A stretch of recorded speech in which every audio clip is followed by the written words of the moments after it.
them know that we are the American Indians.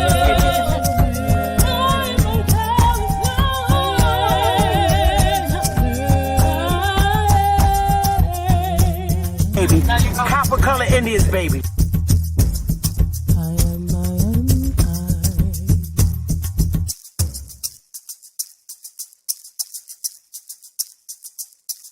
A real Indian, American Indian is me, not from Africa. Remember? African Americans here, but they recently moved here from places like Kenya, Ethiopia, Zambia, Zimbabwe, and Zaire. But now the brother whose family's lived in this country for generations, occupying space in all the locations, New York, Miami, LA, Detroit, Chicago, even if he's wearing a dashiki and sporting an afro.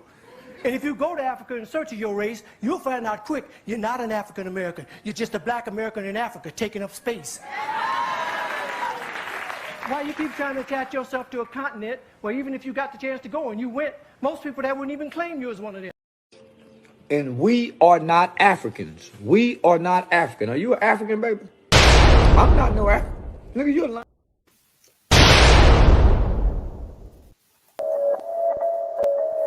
Ditso, Dama. Woo! Hey, it's so many lies, so many lies. Hey, it's so many lies, so many lies. Yo, it's so many. Hey, it's so many. Yo, it's so many. Yo, it's so many lies. Look in my eyes, they know I'm the truth. Knocking them down every time I step in the booth. We ain't gotta lie, they know we the vibe, we living in proof. It's young conscious, shoot my life a movie, I live in a spoof. Ain't no sticking around, I'm on the move, I'm checking the dudes. Yeah, it's only us two, so you know we copping that coupe. We on the roof, smoking dope, look at the view. Yeah, we used to chill on the stoop, now we out here breaking the news. It ain't what you really could do, cause we ain't got nothing to lose. We ain't switch side with no cruise, we just stayed out of the loop. Now we out here letting it loose, every shot we took it was swoosh. Gotta get it, ain't no excuse, ain't left to prove. Hey, yeah, hey, there's so many lies, so many lies. Hey, there's so many lies, so many lies. Yo, there's so many, hey, there's so many, yo, there's so many. Yeah, ask them a real question, yeah, I bet it's all lies. Hey, they won't cross that line for a fact that's offsides. Hey, too much penalties when they run this back, yeah, it's fines. Hey, could've been here with us, but we do not force no vibes. Hey, she gon' ride the whip and let me park it in the driveway. They just want the praise like they Yahweh. Getting so much bread, yeah, the ride way. We done already won, yeah, that's worth the ride way. But they still lying right through their teeth, and they still hiding behind many truths. They was D9, watch my every move, tell them keep fine. Leave that shit on scene, I ain't replying. Less I know you, that don't mean I'm Hollywood. That just mean I'm Hollywood. All y'all I probably stood on no falls, all cause. More times I probably should. I don't know nobody like us. You see how much time it took.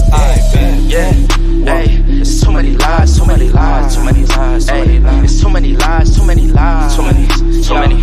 It's so many, hey, it's so many, yo, it's so many. Hey, it's too many lies, hey. Yeah, Ditso, Indies, Dama.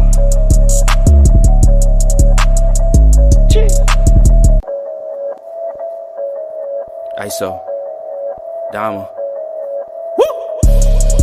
Hey, it's so many lies, so many lies. Hey, it's so many lies, so many.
y'all. What's good? Oh.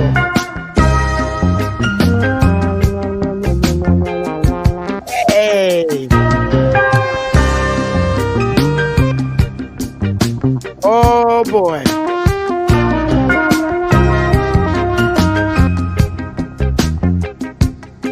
Hey. Smash that like button, y'all.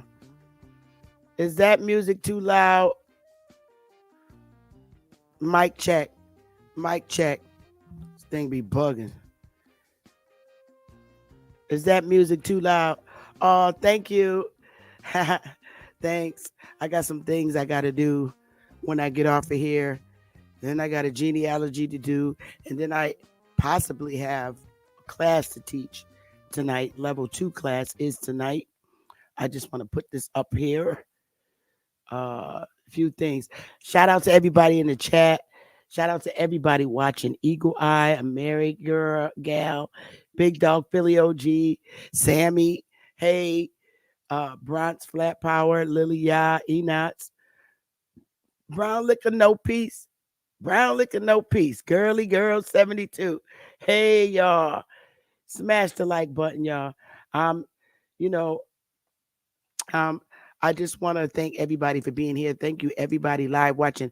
Y'all, state employees, y'all really need to really find something to do instead of watching me see what I'm going to say. I'm going to say what I'm going to say, whether y'all like it or not. But what you could do is hit the like button at least. Give me some respect. It's Saturday. It's Saturday, y'all. I just want to mention something really quickly because tonight is where is it? Oh, level 2 class. Create Your Family Tribe level 2 training class. It's tonight at 6:00 Eastern. So again, I'm gonna say this because some of y'all was left out in the back last week because y'all will not pay attention to details. I'm pushing this in my community for us to start learning how to pay close attention to details. Tonight, Saturday, February 10th, 2024, at 6:00 Eastern time zone. That's if you're on the East Coast, that's the time you enter the meeting. If you're in the Midwest, you enter the damn meeting at 5:00. And if you're on the West Coast, out in California, some damn where, enter the meeting tonight, this afternoon at 3 p.m. If you're not there by 10 minutes after the hour, you're not going to be able to get in. I don't care. Check your connections. I'm going to remove you from the meeting if you refuse to turn your camera on. I'm not playing with people. And I'm not playing with these little haters sending their people in here to take my course and not even give me enough damn respect to salute me. I think it's disrespectful. For real. It is. It is. It just shows how much cowards YouTube creators are and how petty they are. And it shows your damn jealousy. So I'm saying this right now. Tonight is the class. If you're going to attend, you must turn your camera on. I'm not playing with people. I'm really not. Now, to address some of the comments, why I'm going to go say this again. The reason why I feel the safest and most civil way to start your family tribe with 501c3 is because it's safe. I'm not trying to start a war with this government or any other government established on this here North American landmass. I want to do things right and civilly. I'm not no gangster, and nobody in my nation are gangsters. I don't believe in just pulling away from a system when I ain't got shit, literally nothing to run a government. So all you sorry motherfuckers with the criminal backgrounds that can't see this as being civil and one of many of the best ways to begin trying to reestablish the family governments that we had, then F you. Don't come to my tribe meetings. For real. Don't. Because I don't believe in starting war and having the FBI running up my ass and all this bullshit. Y'all motherfuckers got the FBI running up your ass and you ain't even establishing nothing at all. You just a sorry ass Negro that ain't got nothing going on. Okay? You come in my YouTube comments in my community tab and you ask dumb ass questions. Why are you teaching people how to establish a 501c3? Bitch, because a lot of our people don't know how. And your sorry ass ain't there to teach them. That's why I'm teaching them how to do it. It's called teaching people in our community how to create their own family, whatever. Like I showed you the other day of where the money's going to, as far as it pertains to the border control. It's going to all the 501c3s, bitch. It's not going to the for-profit companies, because the for-profit companies, they only get incentives, tax breaks. But the money to coordinate such a huge task for this government goes to the nonprofits that are skilled in handling such a load of people that need services. So, because you're so dumb and all you've ever did was be in the streets all your life and never think of anything positive to do in your community but sell our people dope, crack, and every goddamn thing else you could think of just to boost your family up in society. That's why I'm saying start with the 501c3. I don't want your fucking drug money that was used on the backs of our people to put them in such a horrible states of lives across these 50 states. That's why I do what I do. Yes, that's why. I don't care if you sold drugs or not. Whatever you sold that kept our people's ability to pull itself up from their own bootstraps. That's why I teach 501c3, because teaching that way, it's not teaching them how to sell drugs and get away in society, because you suck. That's why I teach 501c3. You suck because you don't have a corporation or a company where our people can go and apply jobs for. There are corporations by foreigners because you're so sorry and you won't step up to be a man or a woman to create businesses for our people to comfortably to come to and apply for jobs. That's why I'm doing it. And if you don't like it, don't come to my channel, unsubscribe from this bitch, and stay out my fucking chats and community tab, because my lecturing is obviously not for you. You will continue to be the same sorry motherfucker that your mother shitted out and the daddy you don't know and never did. So now, unless you are ready to break the yoke in your own family, fuck off. Because I broke the yoke in my family. I did. I stopped. I broke the yoke in my family. I decided that I didn't want to be a simple, sorry motherfucker to my community. I broke the yoke.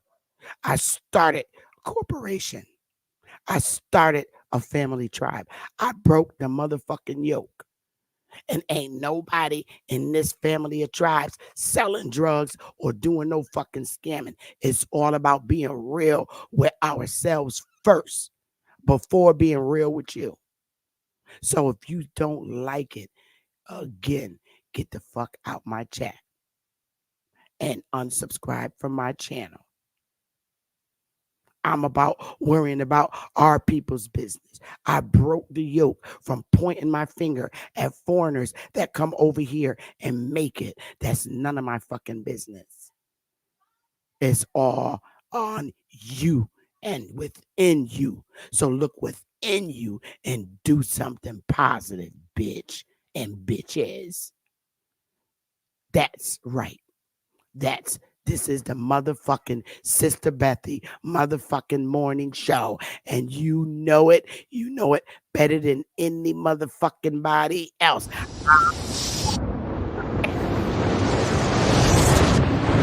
You don't like it because you can't stand it.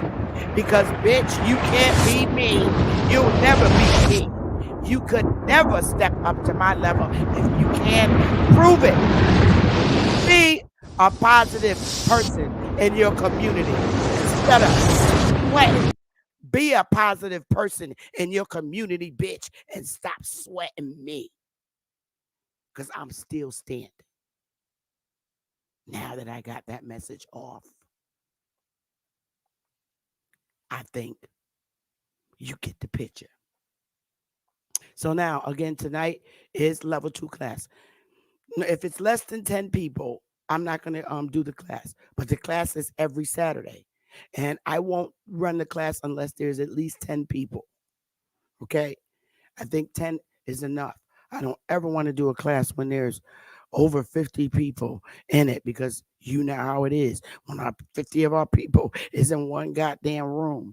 Oh God, it's just not good. It's crazy. You never get it finished. So keep checking out your email. You should have already received the link this morning to enter tonight's meeting. And I need you to reply back if you're going to attend. If I get 10 people that's definitely going to attend, I will not cancel it. Seriously, I will not cancel it. If I get, 10 people, the class is on. All right. Sometimes I could get a little break from canceling shit. But I have a genealogy once I leave off here. So I'm going to be a little busy today on this Saturday. So I want to get into semester like y'all. I want to get into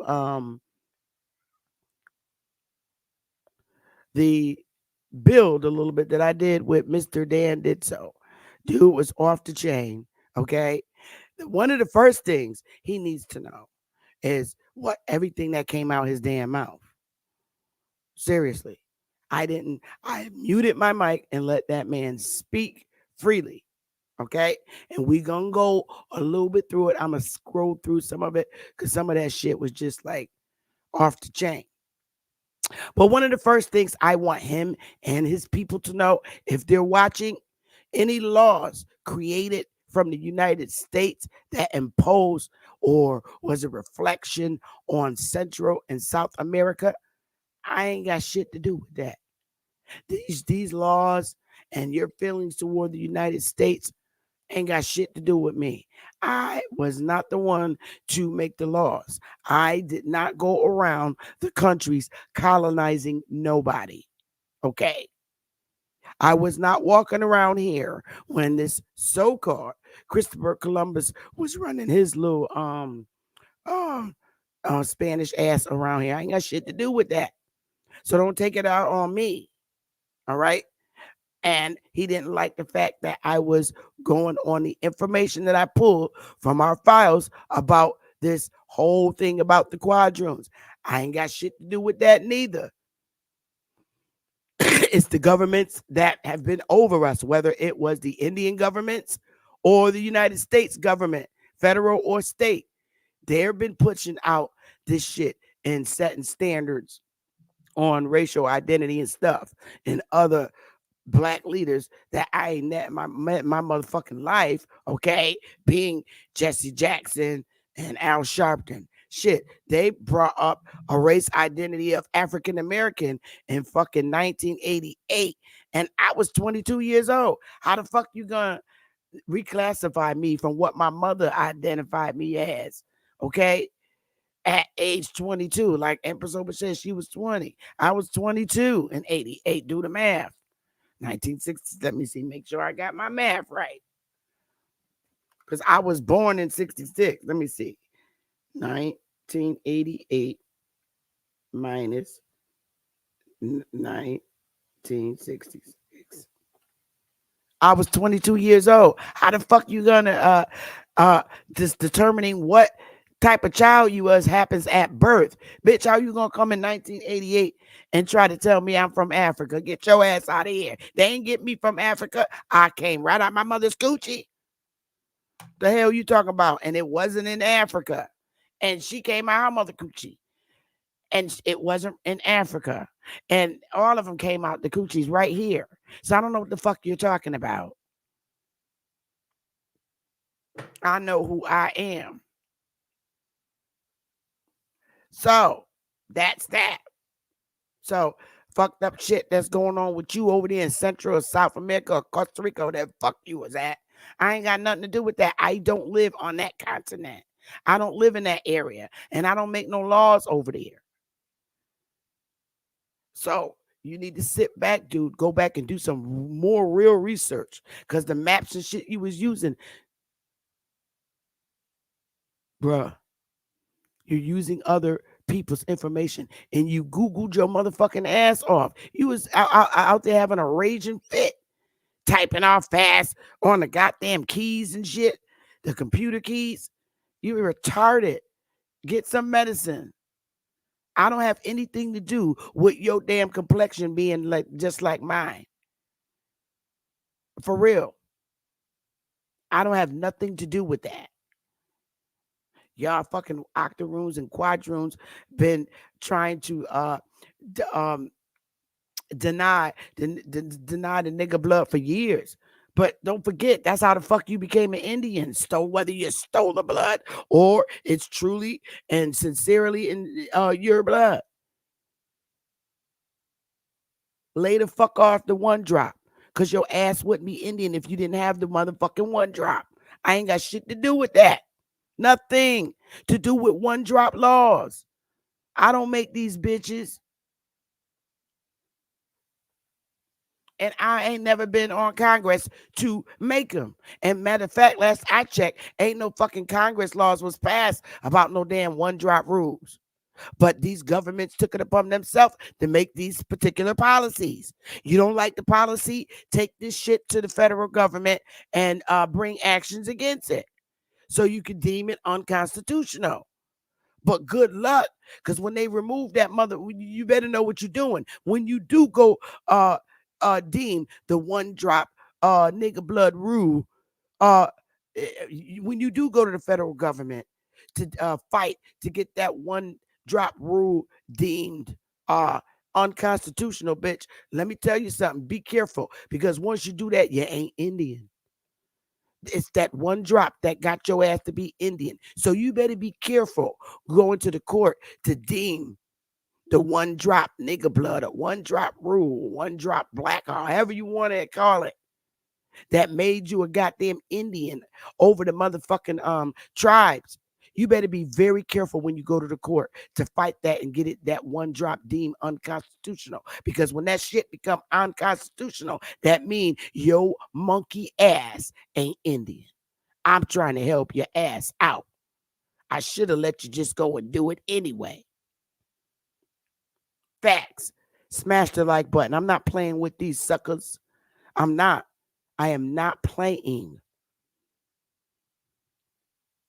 Now, guess what will happen when we go to court to deem Negro unconstitutional? Even though Obama removed the shit already, but that was an executive order. But let me tell you something. Once that was removed, guess what? Before we was Negroes, they was calling us Indians. So guess what? It takes us black asses back to being Indians, because that was the last known race identity for my people, Indian.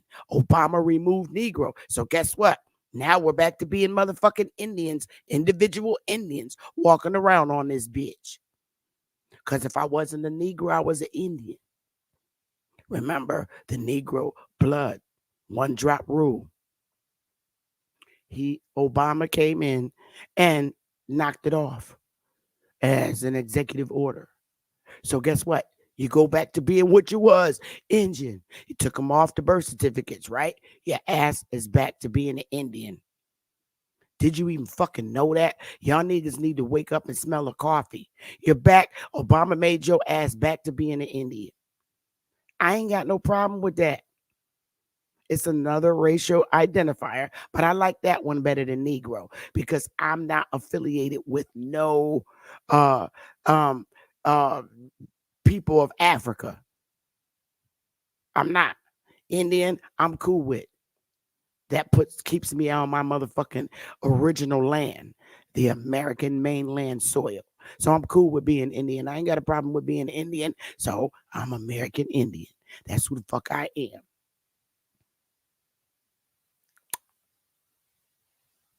Remember that. Give me a one if you understand that and agree. I just need some ones if you understand that. When Obama moved Negro, your ass went back to being Indian because that's what you was before Negro. Give me a one. I need to know you understand that.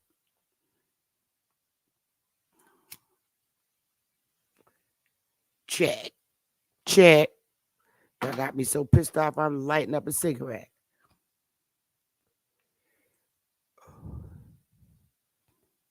You only got to do it one time.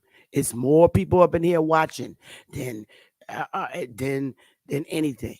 Understand the law. When Obama knocked Negro out, your ass went back to being Indian, whether you like it or not, because that's that was unconstitutional. It's unconstitutional. Period. To racially classify Indians, Aboriginals. You can't be a foreigner and classify the original people of the land, and you can't. So all you one drop rulers, you're probably back to being white. You better check that shit.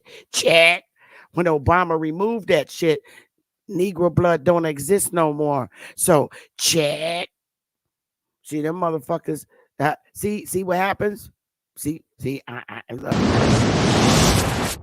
That morning thunder. One drop. Ah. Ah.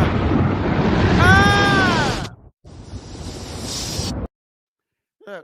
Look, hey, not my problem. So y'all motherfuckers running around here with the one drop rule shit. You better be careful. You need to look in to see. Oh shit, they dropped Negro. I'm no longer an Indian. That one drop. Obama took it away. You're probably not Indian anymore. And now people can probably bring lawsuits against you for claiming Negro blood and making yourself an Indian because you might be in trouble. But see, um, the tribes was keeping it a buck. They didn't say, they was keeping it a buck.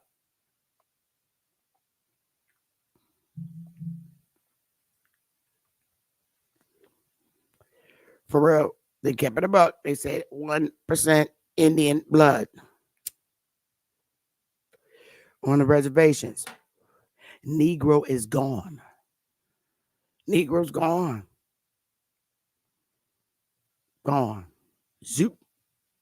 So all you little freedmen, you're not Negroes. You're not. You're Indians.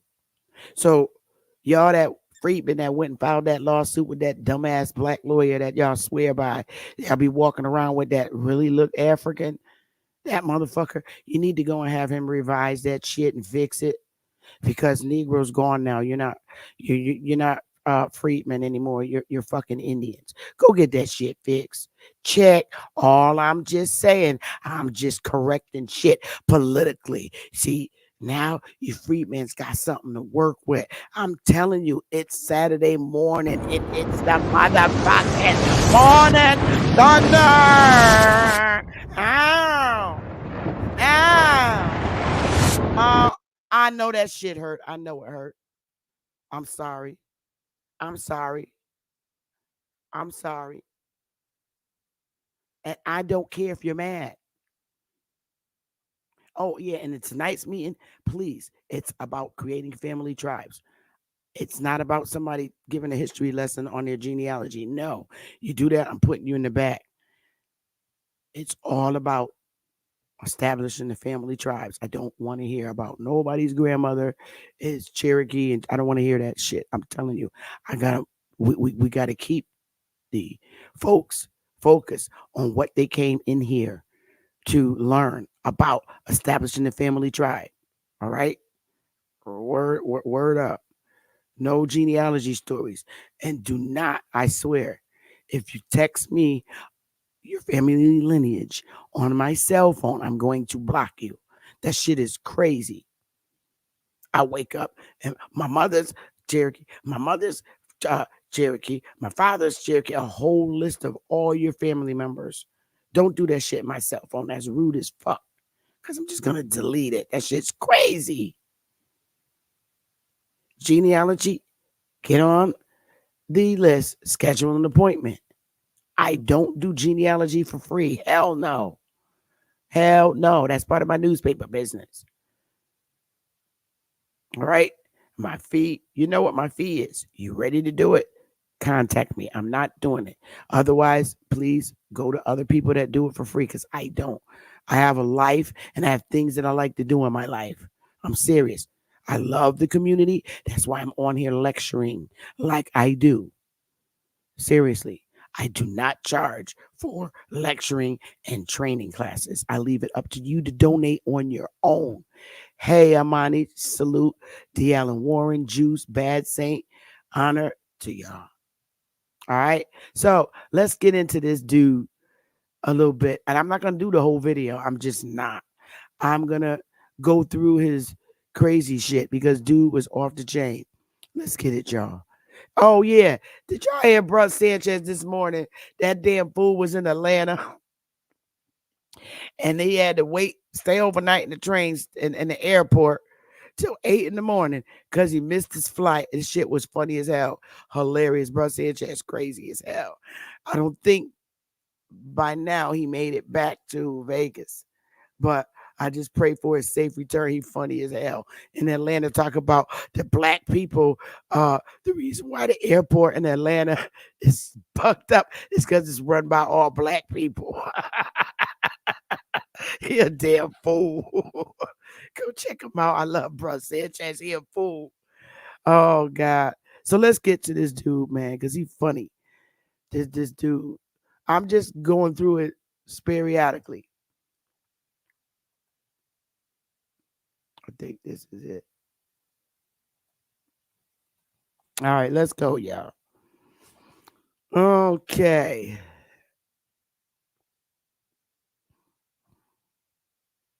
In this area, estimates were that before the arrival of Columbus, we had a population of about 400 to 500,000 people living here. Some estimates even roll up to 1.1 to 1.2 million people living here. Those estimates, unfortunately, are just that, estimates. Due to the colonization, due to the whole process of how colonization established, we don't have exact data as to how many people were actually living here. But in a minimum sense, anywhere between 400 to 500,000 people. This divided itself into various cultures outside the Maya and the Aztecs, modern day known as that. This actual cultures, you will see it in between the kingdom of Nicoya and the kingdom of Talamanca as two major examples. The kingdom of Nicoya was mainly northeastern section of Costa Rica, mainly on the Guanacaste area, towards the more northern border of Nicaragua.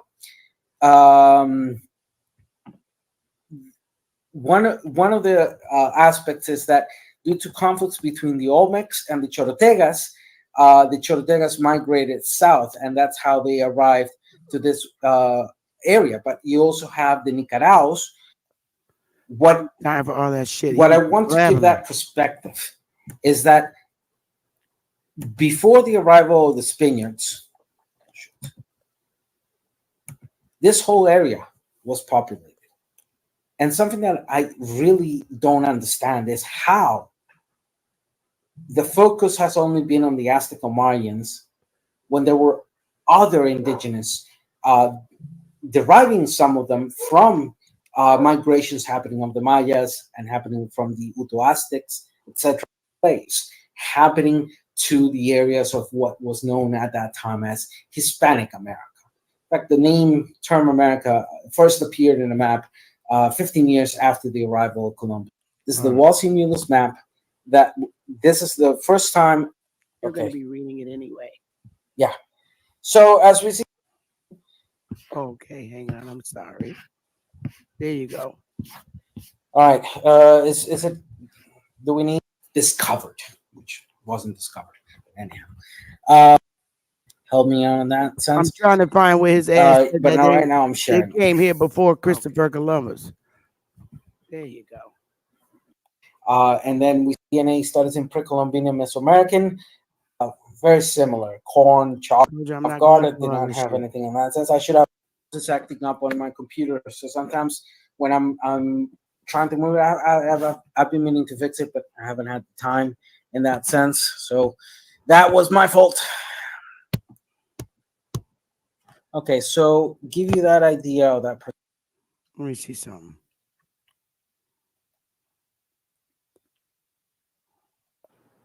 So those are people from Spain. That's how they look when they came to your country. And those are the ones that you annihilated. Yeah, we fought against and annihilated. We couldn't annihilate all of them because they kept on coming like cockroaches. But hey, who's counting, right? At least we made sure that these people did not get to us as much as possible. So anyhow, where were we? Oh yes, ancient DNA. Let me wait a minute. DNA. As I want to show that prior to ancestors respect America. We see the empty DNA sequence. Well, we have Negroes here. We have Africans here. Came here and saw us. Their only relation with our people was Africa. Nicaragua, Costa Rica, that started migrating and understanding our variation and our diversification of the haplogroups happening within this Mesoamerica region, and specifically as we travel south, we start seeing more indication of variations of that haplogroup, especially influenced because as you travel south, you're getting nearer to the tropic areas, and as you reach Nicaragua, Costa Rica, and Panama, you're now entering pretty much right on the points of the tropical influence in that sense. This created different conditions. One of those conditions was the darkening of our skin, and certain phenotypes, as you saw earlier on the photographs, that showed that the people that started exiting towards the more central region got darker and darker and darker and darker. So when the Europeans came here and saw us, their only relation with our people was Africa. So what is the most logical conclusion a Spaniard who has no idea what the world was like at that time would conclude? Well, we have Negroes here. We have Africans here. They arrived before us.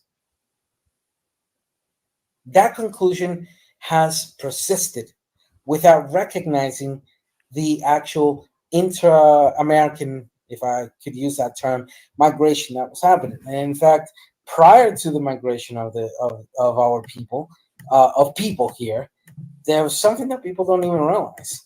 But that was known as the Gabi, G-A-B-I. The Gabi was the Great American Biotic Interchange.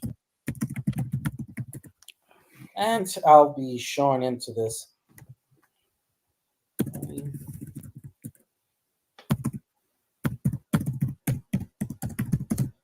All right, give me a second. I wasn't going to talk about the Gabi, but now that I brought that up, it gives me a chance to at least show that.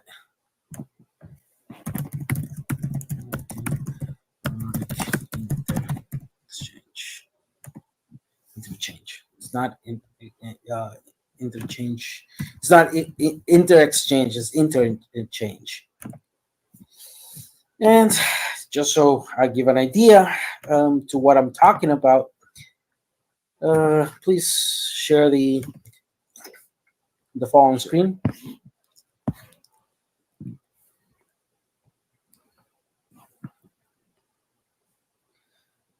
Okay, so let's focus ourselves before any human was here on this Western Hemisphere.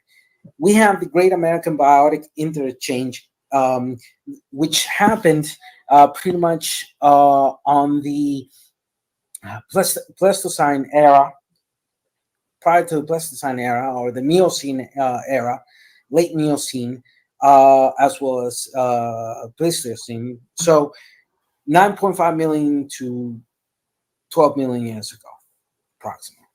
This was when this area of Mesoamerica actually came out of the sea and connected north and south and functioned as a bridge. We have rodents, ungulates,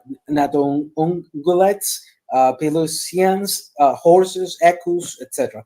So what's interesting is that This dude is talking about roaches. What the fuck? I'm gonna let it play a little bit. even up to today, we share many mammals, many insects, many rodents, many marsupials within this area. For example, people don't know that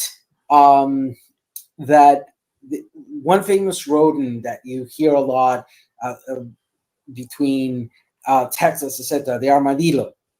The armadillo traveled all the way to the south, and as it traveled, it started changing. So they are south.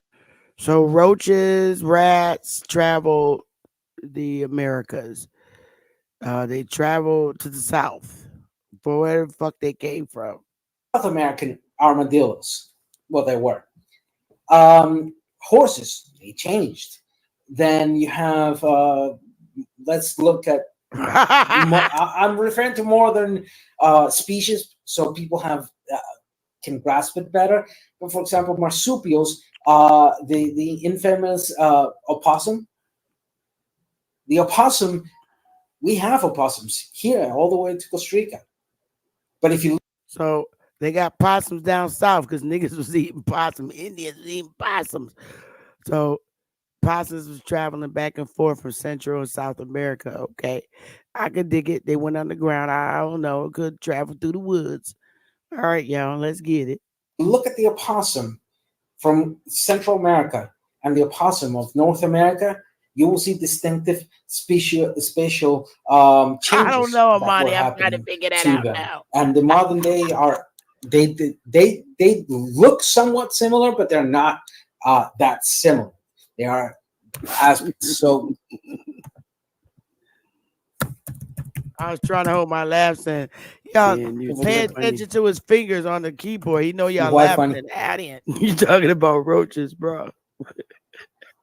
Well, I was like, what the hell that got to do with your bloodline? no. What the reason I brought the Are they Gavi white is, roaches or are they brown roaches? We have brown ones over here. we got brown, we got white, we got red ones. You don't mess with the roaches here, trust me. But anyhow, the reason why I was bringing this whole I don't think conversation I up want to see him is either, to bro. prove and show an actual point that the mobilization, Did he as get here well before the roaches? as different animals, as well as humans, once they Or got did here they to the come when they Western came? Hemisphere, was something that was constant and that was changing systematically the representation or the haplogroups of those pre-Columbus civilizations that were happening here. And what is interesting, another aspect that we had very much similar, is that corn was being used I don't want throughout to the know whole no region. fucking corn, man. What happened? Africans are here also. Channel, and you can come up here. If you're not a coincidence, you cannot come up here. All right, you back there. Go ahead, Dan. I'm not gonna play with people today. Go ahead, Dan. I'm sorry. That's fine. So I understand, and I was seeing the some of the comments. The reason that came up was because of what we were showing in regards of the haplogroups and the mitochondrial DNA, especially in the Mesoamerican region. Um, and that came up because of the point that I was making, that when the Spaniards arrived here and saw our skin, and they say, "Hey, look, you know, what happened? Africans are here also." That was just the usual European way of not understanding what the hell was happening. And let's be honest, in that sense, the Europeans were not widely known to be accurate in many of their depictions back in that era. Anyhow, yeah, they were good at mapping. There's no doubt. But anyhow, so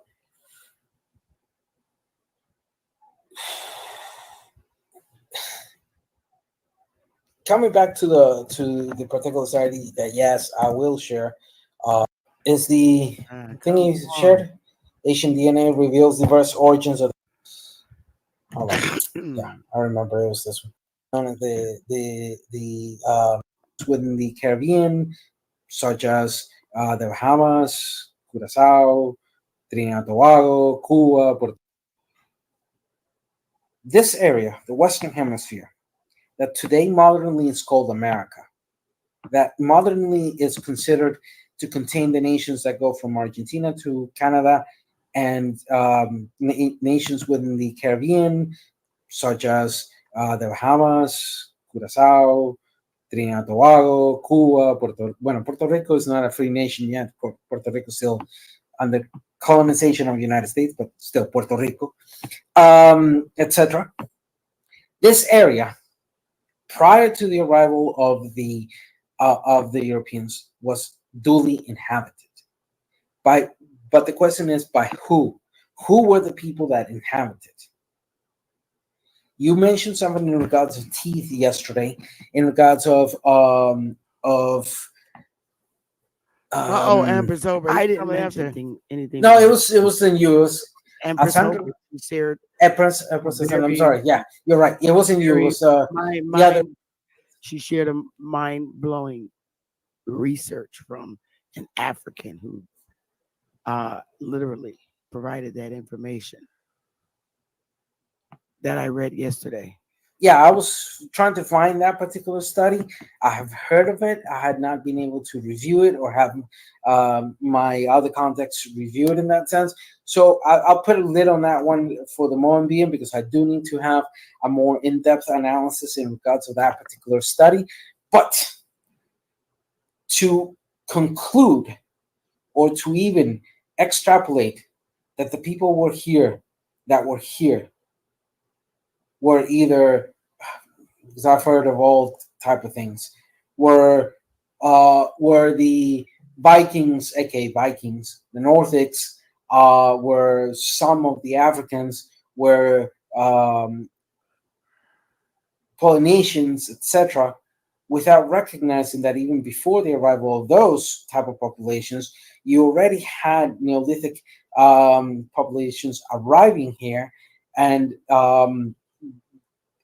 one of those main focuses was, okay, we know that there was a mobilization happening through the Bering Stretch, and that then mobilized to the north. But it wasn't just one; it had at least 3 to 7 different waves happening in that aspect, and that was within spans of thousands of years. That mobilization, plus including the arrival of Polynesians, that we have evidence that Polynesians arrived, and particularly to the coasts of Pacific areas of Central America, which are either El Salvador, Nicaragua, Honduras, Costa Rica, or Panama. We also know that the people of the Andean region were mobilized into the north because we have evidence that there was contact between explorers of Inca prior uh, to the um, to the arrival of the Spaniards, especially to my people, the Bribri. There were indicators. If you look at That they all arrived near the same time, in waves, not near the same time, but in waves. different So ways. yeah, different waves. Some arrived earlier than others. Exactly. So it's not a question of who arrived first. Um, but mainly how those waves started happening, etc. Give you an example. This was done by my people prior to the Colombians, prior to the Spanish arriving here. Please share the screen. When did your people arrived here before the Spaniards? Way before the Spaniards. They you The Bripi people. They The arrived British. way before the Spaniards in. Remember, I was talking about the Talamanca Empire, as well as the Nicoya Empire. Those arrived way before. We had thousands of years prior to the arrival of it. But for example, this is gold works being done by my people prior to Oh, the the fuck I needed to uh, hear. Your ass is arrival of history. the Spaniards. I'm done. It's okay, I'm I had another fucking photograph. done. Hmm. All right. Hold up. Hold on. Now y'all heard that. Give me a one. If y'all heard this dude representing his Bree people, that they arrived here way before the Spaniards. Oh, yeah, he was very certain and firm. I'll take it back again. Yeah, different waves. Some arrived earlier than others. Exactly. So it's not a question of who arrived first. Um, but mainly how those waves started happening, etc. Give you an example. This was done by my people prior to the Colombians, prior to the Spanish arriving here. Please share the screen. When did your people arrived here before the Spaniards? Way before the Spaniards. Oh, ow, ouch. Way before the Spaniards. His people. I'm fucking done. Y'all asses is doing like everybody else. Everybody else. They doing like everybody else. His people arrived here. How the fuck you doing like everybody else did that arrived here? Talk about I'm indigenous. How do you know? When you're indigenous and aboriginal to a land soil, you didn't come from nowhere else but that soil. That's very different between me and you. My ancestors are from this soil.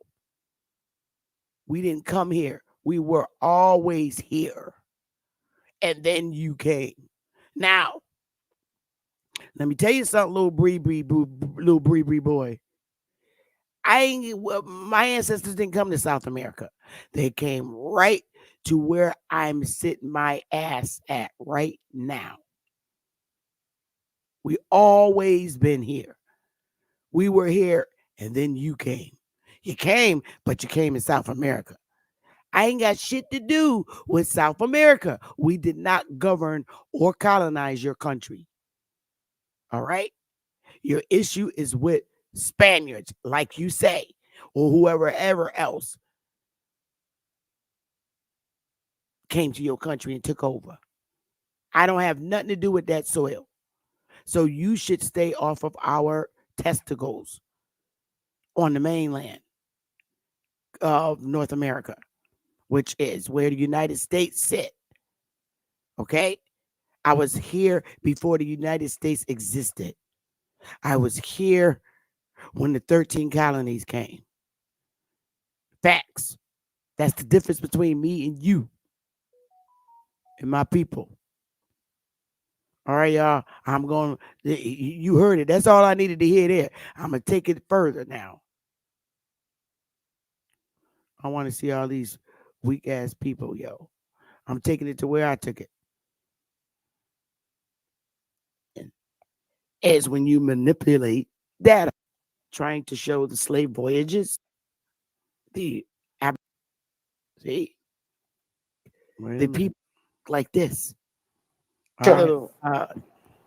Responses, and then after I give my responses, I'll open the panel for anybody that wants to come up. So, how old are you, Dan? If you don't mind. Born on 81, 42 years old, 40, almost 43 in the next few months. Okay, so you are a millennial. No. Yeah, Yeah. you're a millennial based on era. You were born in the 80s, correct? The same way I hate the term Indian, I hate the term millennial, and I'm Well, just gonna say it out loud. it's not a name, and it's not identifying you as a person. It's just saying what this ass didn't even know what the hell error is. All I was saying was a particular years that he were born in, that he was born in. It's just categorized. That's all. What an idiot. Stay your ass in South America or Central America, wherever your ass is. Don't come over the border. For real. All y'all asses need to go back to your own countries. Go to your own landmass. Stay out of the mainland, yo. What the hell? Why would you leave your own continent? Get back over the goddamn border. What era or what years you were born within? That's all. It's not Yeah, naming you as a person. the You were problem. born in the 80s, right? Correct? You was born in the 80s, right? That's the generation after me. That's all I'm saying. That's all I'm saying. I'm not saying anything else. Are you there? Can you hear me?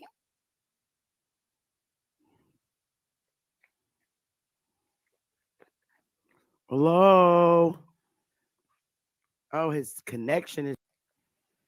I don't think you understand that what being indigenous and aboriginal to his soil is. But you can't come here and say, I'm indigenous. Mm-mm. You have to literally be from this soil. Like people from Africa can't say that they came from here. They're from Africa. If they come over here, they're citizens. You came to where you are. You just stated it so many times. And you said that your people killed the Spaniards, got them all out of there. Yet you speak Spanish language. And you told me that live. Can you roll the tape back? You told me that your primary language is Spanish. We had over 400 people in here to hear it, and you could roll the tape back. So I find it kind of crazy that your people, the Breebies or whoever, killed the Spaniards and kicked them out. Yet your primary language is theirs. That sounds insane to me, Dan.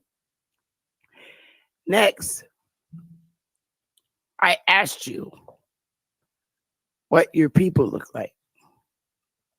And you showed me a picture of your beautiful family or what your mom kind of looks like. And I was a little thrown off because they have these very strong, okay, features. and they're Asian features. And that's a red flag if you have Asian features. Somebody from Asia came here and got pregnant by the original people of that land to come out looking like this. The people you showed me look like this, like Tiger Woods, these little ones up at the top. That's those are the people you show me that your family is, your mom sort of resembles. And they have the same more. I think they have more of uh, Tiger Woods features than anybody. The woman that you showed me that kind of looks like your mom. Tiger Woods' dad is a Negro, so his mom is Asian, and that's how the baby came out looking just like all the people you showed me, the Brees. Okay, you said that the Spaniards look like this, so these are regular, ordinary European-looking men. They're definitely not Aboriginal to the Americas. We know this. So when Spaniards came here, don't doubt that they was getting it in with the people that were on the land because this is how they look when uh, a Spaniards. Let's see. Let's see what I have here.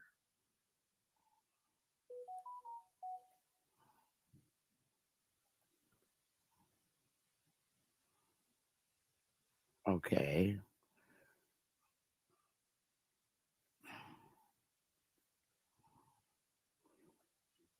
I thought I did a share screen. Hang on. Oh, I did.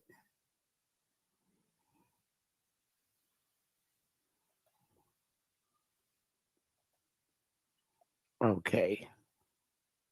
Can you see this?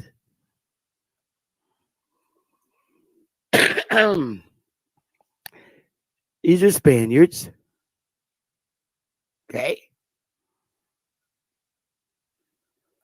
These are Spaniards. They tell you these are black Asians. These are Puerto Ricans and Puerto Rico with black brown skin.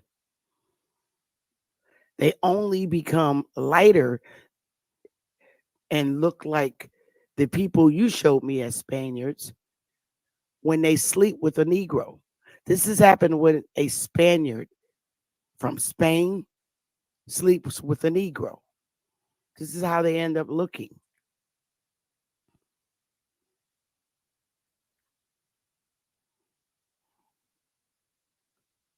These are original Spaniards. Your people where you are near, Costa Ricans. Okay? You have the ones that have white features, and you have the ones that are just fluffily looking like Costa Ricans. Now, in order for the Spaniard looking ones to look like this, they had to sleep with one of them. The Mesoamerican people, so you say, in order for their skin tone to get like that, they had to sleep with Negroes because they came out with the more European featured here. The European in them dominated with the straight here. But in this case, these guys have dreads. However, as we go down, they begin to look more Asian-y like. See? Then you have black Spaniards. These people ruled. This is what they look like when they ruled in Europe from like the 1300s. And uh, they actually came in your area And they did it with the ones that look more white. All right. I'm not finished. I just find it ironic because your country has a lot of quadroons and octoroons in them. Quadroons, from what I see in all the pictures you showed me, you have quadroons and octoroons. And by definition, a quadroon, a person's mixed with 1/4 African or Aboriginal and 3/4 European descent. That's what you have. Because Negroes have hair like me and Afros. Most of your people have the more of the they dominated with the hair of the European side, but the skin tone you can't remove the Aboriginal from North America, especially you admit it in order of the Asians coming here, you guys coming here, the Spaniards, you all came here. But when you came here, you mixed with the original people that were there, the Negroes. So anytime you come somewhere, there's always indigenous people there. Remember, you got there, so you couldn't be the indigenous people because you were very clear, and that's why I kept asking you. So, oh, all you guys came there. He's like, yes, but we came here before the Spaniards. We were here, came here before them, and built this statue. You all came here, brother. You admitted it. Then I thought you was a little weak yesterday when you were trying to show the slave voyages, trying to prove African slave trade. One thing you have to learn about when you're looking at documents and databases created by mainland white folks, the American Voyage database is. Do you know anything about data manipulation? You probably don't, but I'm going to tell you because that's what I do. I teach. Data manipulation is when you manipulate data. When they created Ancestry, they realized that they never approved the slave trade or was able to prove the people were from Africa in Ancestry here on the mainland, North America. So what they did, they created an application database, an application called the Voyage, or whatever you had, the slave voyage. That's just an application. The way you manipulate the data, you link it to Ancestry. So now, because you manipulated the data, you made the application so that you could link it to Ancestry. And all the black people in there now are on the ship. Get it? It links the data. You make the application, and you now all the black people you can pull out by linking those two with just simple computer language. And now you have all the black people on the slave voyage ships. But the crucial thing and the horrible thing and a horrible mistake they made was ain't no Africans named Lulabelle and Betty Ann and Lil Man and Big Gene. They forgot to change the fucking names to Ngobi, Mbugu, Gaga, Sada, Hakabagabuku. That's what the fuck they forgot to do. Bad mistake. Next thing, I'm being really quick with this because I want the audience to be able to really understand what's going on here. You said the Spaniards look like this. All right. I can't begin to tell you how outdated you are and how indoctrinated you are. Because the same thing you rolled out is the same thing that they teach here on the mainland in the colleges and universities. But you came out with the best thing ever because you said they all came here. We never came here. We were already here. We are the gods of this soil. We never came here. We were invaded. Now, another interesting thing that I put together, and I really, really, really want you to answer these questions because you showed me a lot of octoroons and quadroons. And the only way you get to be a quadroon and an octoroon is if you mate, and I'm going to act like we're animals, with Negroes. You can look this up in any dictionary. It tells you. It tells you. Matter of fact, I'm going to show you a government document. I believe I have it here. Yep, I do.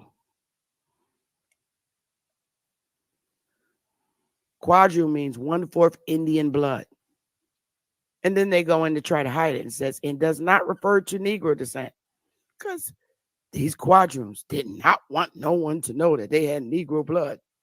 Then it goes into Negro blood is indicated under the head of Negroes or mixed Negroes. This is the people on the reservations giving this report, the superintendent of Cherokee. And slaves were possibly Negroes.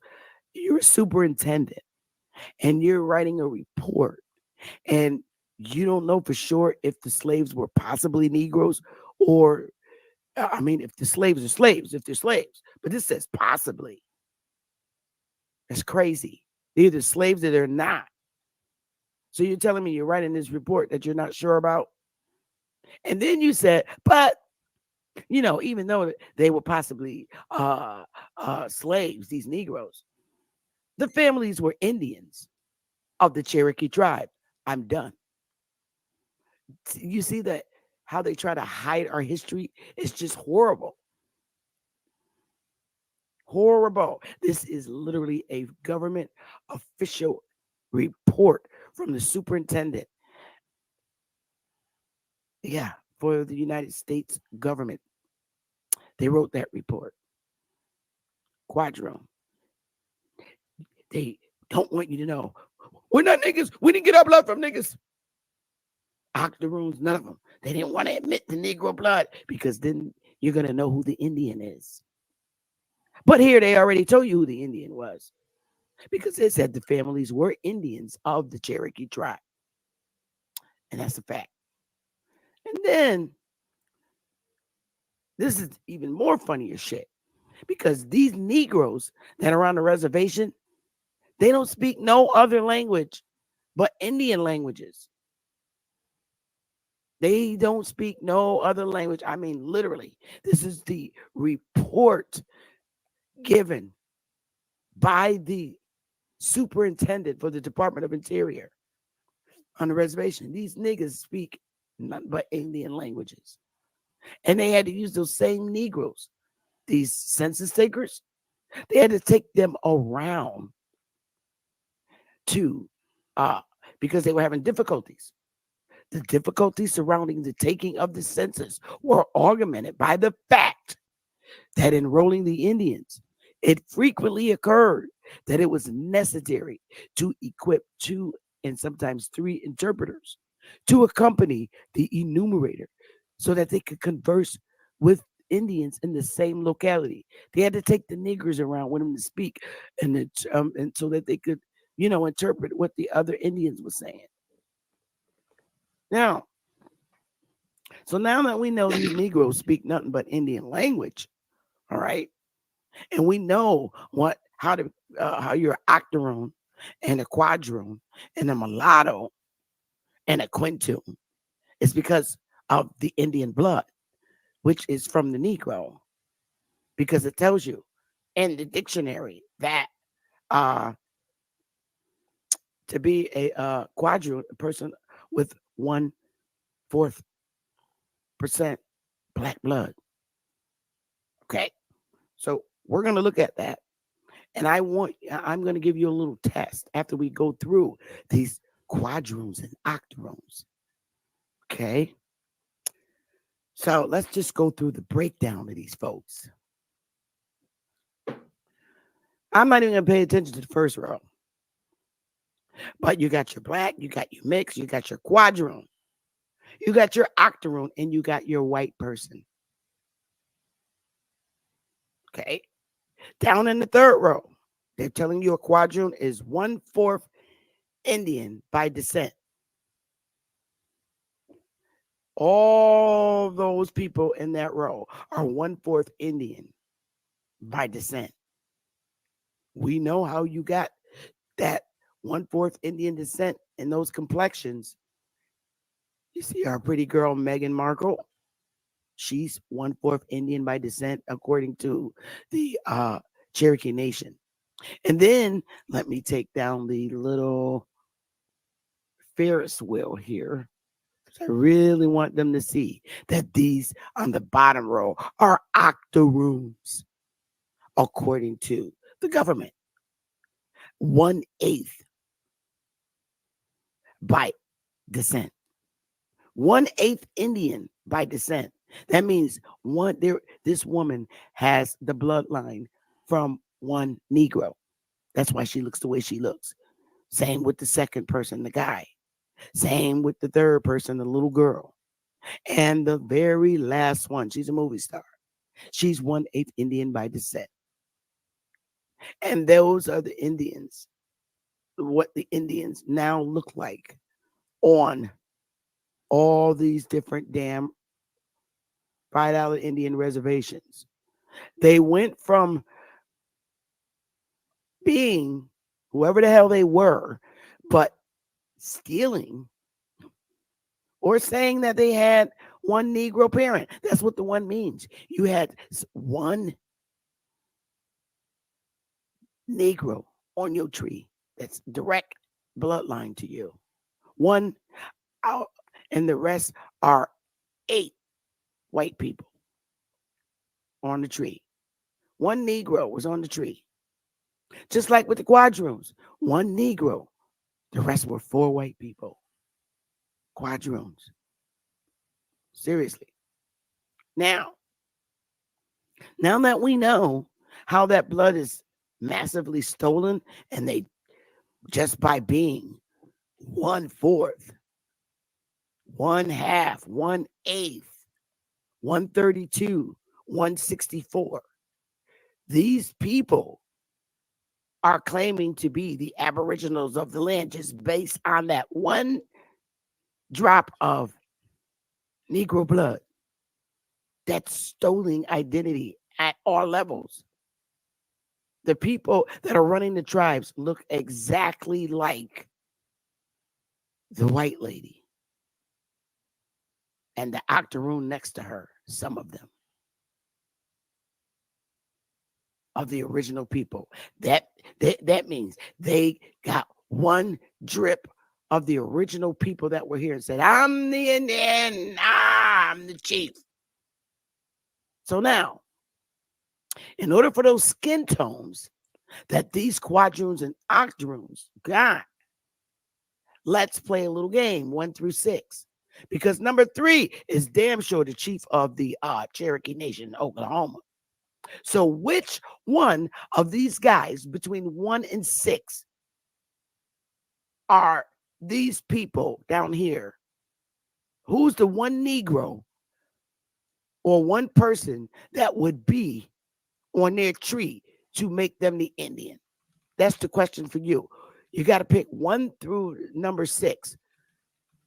Which person would more than likely be that one Indian blood that allowed them, or they were able to claim Indian status? Can you please point out that individual? Is it Joe Biden? Is it Bruce Lee? Is it the chief of the Cherokee Nation? Is it 50 Cent? Is it Donald Trump? Or is it just a regular Asian guy? And please, when you do pick 1 through 6, please make sure that there is something in these octoroons and quadroons that give you reason to believe that one of the 6 men above is their ancestor that gave them the go ahead to say, hey, I'm Indian on mainland. And I'm going to ask the audience too to pick that person up there. Which one? Pick a number 1, 2, 3. Did Joe Biden give them the Indian blood? Did they get it from Joe Biden? Did they get the Indian blood from Bruce Lee looking people? Did they get it from the other Asian looking guy next to Bruce Lee, who is the chief of the Cherokee Nation? Did they get it from 50 cents? Did they get it from Donald Trump or the regular Asian guy that just walks around? How? Who did they get it from? I'm asking the audience, and I'm going to ask you. You can remove your mic and answer the question, sir. Okay, sister. Actually, I have to reject your question because I'm taking a lot of issue on several of your points, and yes, I would like to see if we can have a more straightforward discussion in that sense. Because first thing I'm going to ask you is, what is the first language you learned to speak? English? No, no. We're not going to go there. We're going to answer my question that I ask you in good faith. And I understand that in your perspective is good faith. I'm honestly taking it as bad faith. Okay, so you're being disingenuous to me. No, because here, I think that's wrong. Let me explain why. I understand this hurts. No, it doesn't hurt. Because it does. It actually does, because I'm only going by everything you said, and you can rewind the tape back. I'm not gonna fight with you, but I'm saying these people got these features from dipping with one of these dudes on the top. Lady Moon, look at the lady down at the bottom. She's quiet. She's an octoroon, 1/8 Indian. She got some Negro features in her. She got some dark features. I am honestly taking a lot of issue on regards, and I want to be as cordial and as sincere as possible. And I'm going to be honest. I am taking so much issues. You've repeated the term, the term Indian over and over again, and I'll just say, which one has the black blood, or which one has the blood by that? Which one in there got my features? How about the problem is from the essence of it, you are forcing me to utilize concepts of the gringo or the United States that I discard, that I consider obsolete. It's actually not just the you even use the term mulatto. Wait. It's not even, but I didn't put mulattoes up there. I only put octoroons and quadroons. That's the thing. That's what's on there. Those terms of octoroon or whatever. Wait. Are senseless. You know what? Senseless definitions. I let you talk for an hour and a half and not bother you. And you will not dare and get upset because I'm showing you stuff that's really hitting you in the gut. I know it hurts, but you have to remember, I listened to you. You said you came here. I didn't say that. I sat patiently and waited. I'm like, oh. So if the Breebrees came here before the Spaniards, then none of their asses is from here.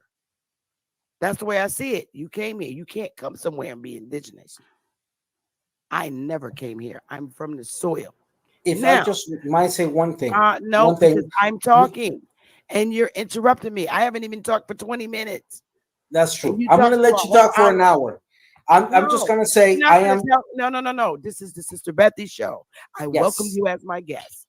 I let you talk for 45 minutes without interruption, not letting the audience up to bother you. Somebody attempted to come up here and I turned them down. I'm just going to mute right now. All I want to say is that I'm taking so much issues with the terminology and the things you're presenting, but I'm going to keep quiet. No, it doesn't hurt. I'm disputing it. It doesn't hurt.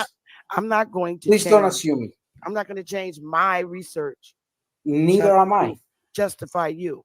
But what I'm Neither saying am I. here, but what I'm saying here, buddy, the people in your land, from what I see, they have the tan skin, and it comes from um, breeding with a person with darker hue. You don't just come out white, and you just don't come out like this unless you sleep with two people of the same kind. These guys are going to sleep with a woman that has their exact features of their kind. That's how they come out looking like that. When they start coming out looking like this, it is because they slept with someone outside of their phenotypes. That's how that happens. And it's the same way. There is no way that people in Bribri, as you say, are going to come out looking like the picture you just showed me of those people. Where is it? There's no way people from Bribri are going to be coming out looking like this and get this skin tone and straight hair unless they slept with, I'll even change it, an animal outside of their culture. They happen to be the Negro because we the dogs over here. Look at Tiger Woods. He looked like your people. His daddy looks like me, and his mother is Asian. So guess what? You get a Bree. Now, what I'm going to do is open the panel and let people speak. You tried to create a people. That's what it seems like me to be here. And you said you came here before the Spaniards. Even the word came does not put you on the land as an Aboriginal. It does There's not. definitely a humongous bridge between the knowledge that I handle and the things that you are handling. I do have. All right. So what I'm going to do, because you're going to talk apples, I'm going to talk oranges. Yeah, unfortunately, if we cannot have an exchange between you and I, bringing other we people, had an exchange. I gave you. No, you gave me an hour and seven, and you've exposed your points. Right. I did not interrupt you in your points. I heard them. No. I read them down. Your mic, you're typing in the background like some maniac. That has no damn sense. Or you even did it yesterday. And the problem is, people like you are angry because people like me dominate this whole fucking planet. And that's a fact. No. Yeah. We're angry because the North Americans think that they can utilize the definitions and apply to the rest of the world. That's where we're angry. We're angry that you use terms like Indian or Mul. Keep your damn mic muted and be respectful, because I didn't disrespect you. I let you talk. No matter how bad I wanted to unmute my mic, and you're being disrespectful because now you're seeing that Indian, because I'm Indian, whether you like it or not. And then we finish this conversation here. I don't care anymore. Honestly, all right, well, we're gonna finish this conversation here. You are acting. You are no longer.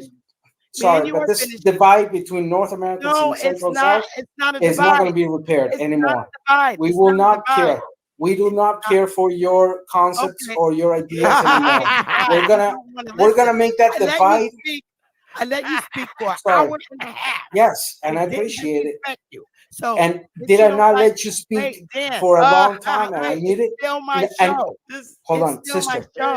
I only came back to the mic when you commanded it, not when I wanted it. You told me to come up, and I told you, I'm not going to answer that question because if you can mute your mic on my segment.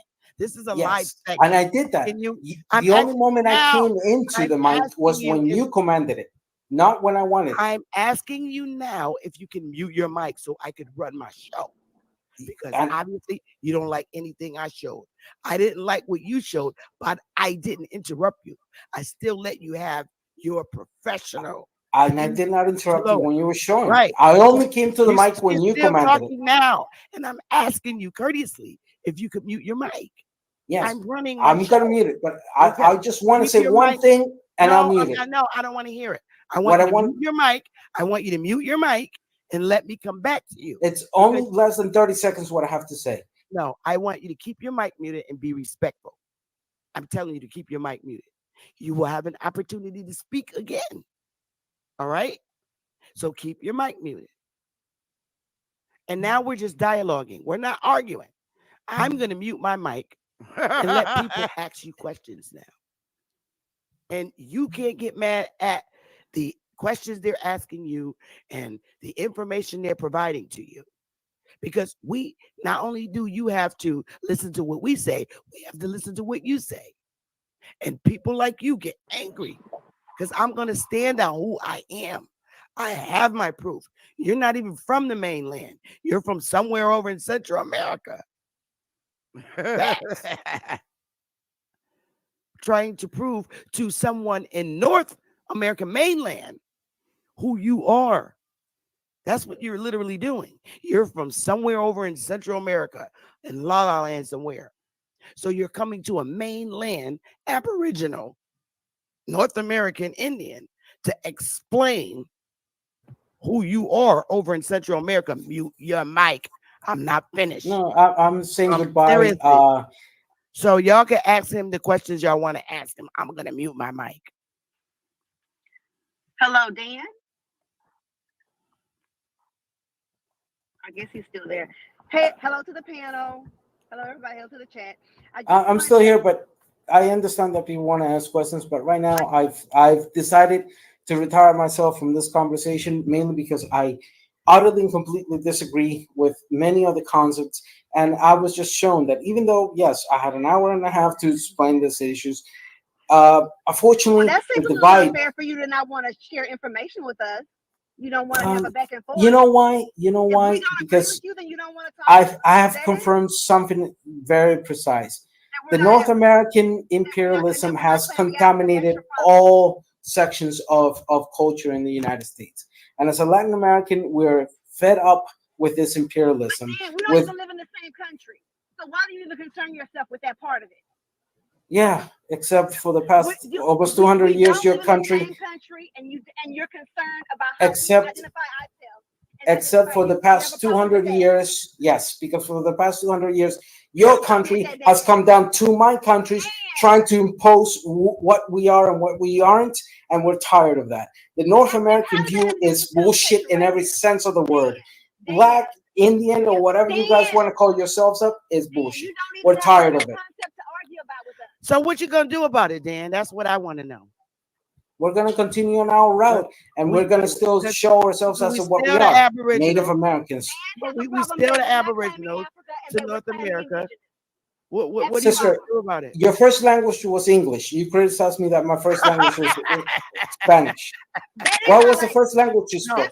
No, my first language was Indian languages. You heard what they said. I'm Indian languages. I'm speaking my language. See, you're indoctrinated to believe. Wait. You're indoctrinated to believe that we got our language from white people, and that's not English. We speak Indian language. We speak Indian language, and they. So the first language you learned. All right. Which language was it, sister? Indian English. What's Indian language? No. Indian language. The language I'm speaking, they took it and changed it to Hold on. To what it is. So you're telling me that the English yes. you're speaking right now is it's not English. I'm sorry. It's not English. You're speaking English. That's English from Britain. It's not English that we speak.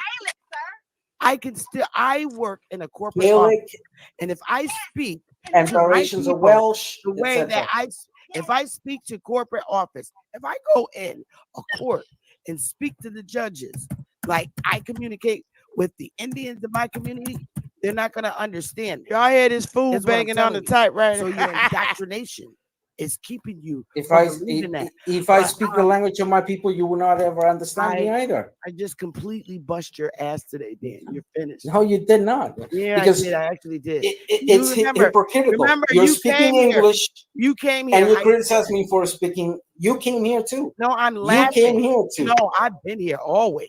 We You The did. came only here That's way, the too. the problem. only way That's you the get problem he to be has. who you are is with.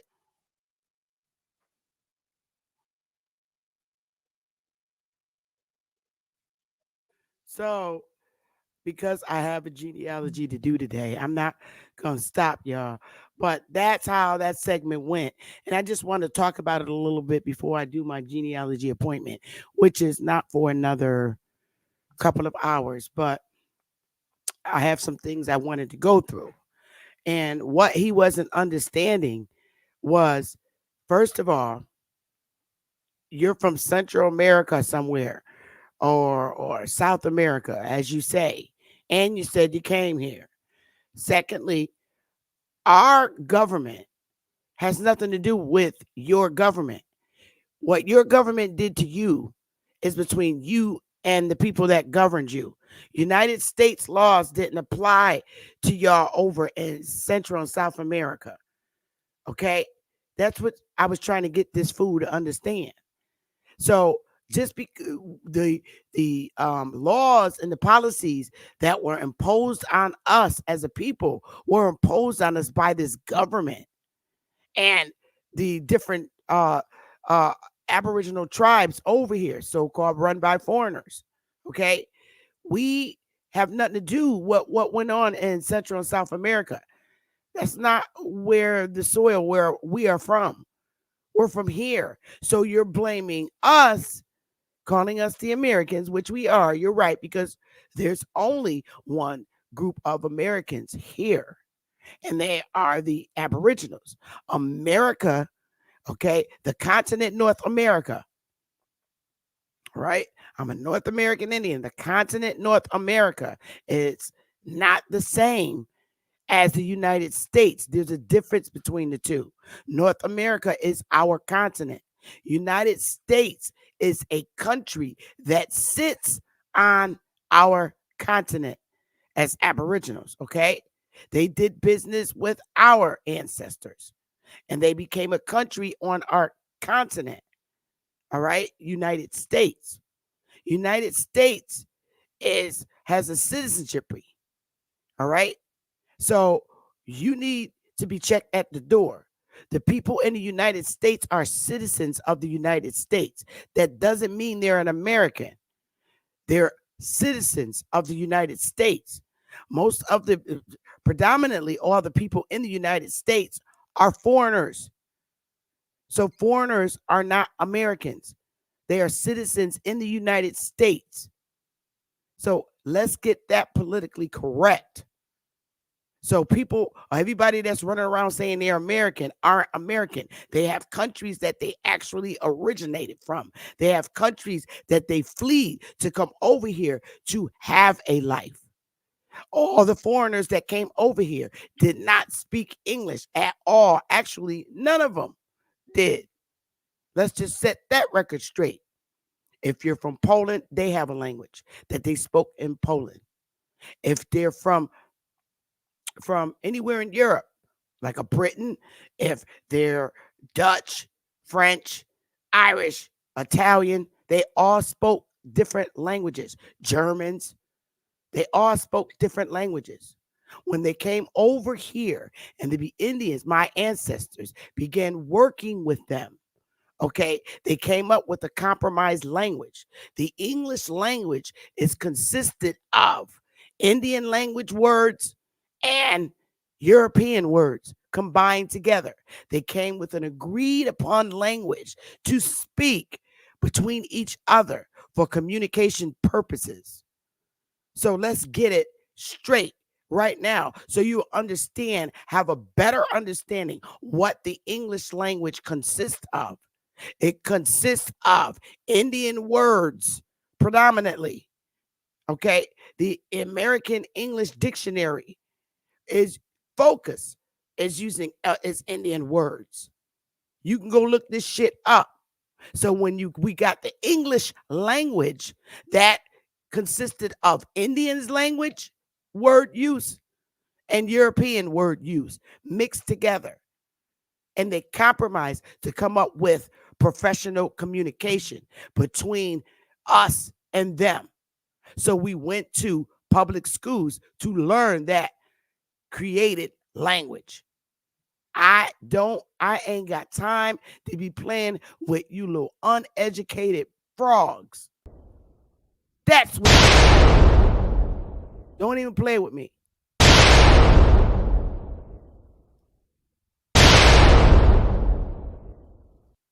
The English language was created between the Indians and Europeans that were here so we can have a common communication to communicate with each other. That language was not created in Europe. It was created here on the North American landmass. We needed a trade language, so we combined our languages, my ancestors and them. Don't fuck with me on this Saturday. I'm the motherfucking morning thunder, and I bring you what you need to know, what you should know. So all y'all motherfuckers out there keep asking the Indians what language we speak. I say to you triple times, predominantly the English language is word uses of the Indian languages because we were the predominant people on this land mass.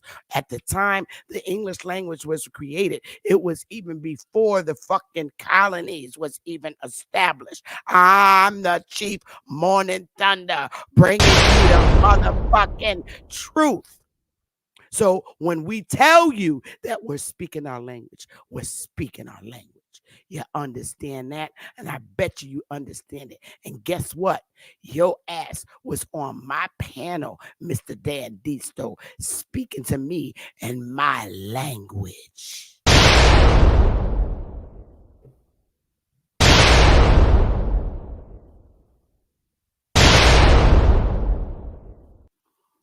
Now, I ain't finished yet. And in reference for you blaming the North American Indians like you did, you blamed us for your woes over in Central America and South America. Don't blame them woes on me. Here's where you need to put your woes at, boy. Just like we, same woes. Get it? The Vatican repudiates doctrine of discovery, which was used to justify colonialism. So the colonialism that took place in Central America had to do with this that was passed many years ago when they began colonizing. Some 500 years ago. So it tells you right here, nearly 500 years after papal decrees were used to rationalize Europe's colonial requests, the Vatican repudiated those decrees on Thursday, saying the doctrine of discovery that was used to justify snuffing out indigenous people's culture and livelihoods is not part of the Catholic faith. So he was denouncing their behaviors that took place over 500 years ago. The doctrine was invoked as a legal and religious standing by Europeans who discovered new lands and violently seized it from people who had been living there for generations. It has been cited in different arenas for centuries, including by the United States Supreme Court as early as 1823 and as recently as 2005. So do not blame the American Indians for the behavior of the Europeans who got their little power from their little pope back 500 years ago. We ain't got shit to do with the colonization that took place in Central and South America. I'm a mainland Indian. I'm mainland North American Indian. And I ain't got shit to do with the crimes and the sufferings and the woes and the stealing of your landmass. So before you ever speak to me again, you apologize to me, nigga. So we got that taken out the way. So now I want to go and explain to you because you seem to didn't understand this shit about what these colonizers did to us as Indians. They came up with this one drop rule. And I'm not talking about in 1924. Y'all got to get it right. There was 2 times this one drop shit was implemented on our people. And it happened many years ago with the tribes before Walter Plecker even stepped foot or was a damn cum squat in his mother's womb. This is before 1924 when this shit happened. These foreign fake ass chiefs or whatever you want to call them came up with this damn blood quantum system to claim who's an Indian. And then white people began claiming ancestry. Some of them was lying. Some of them very well much have been telling the truth. And we're going to go there.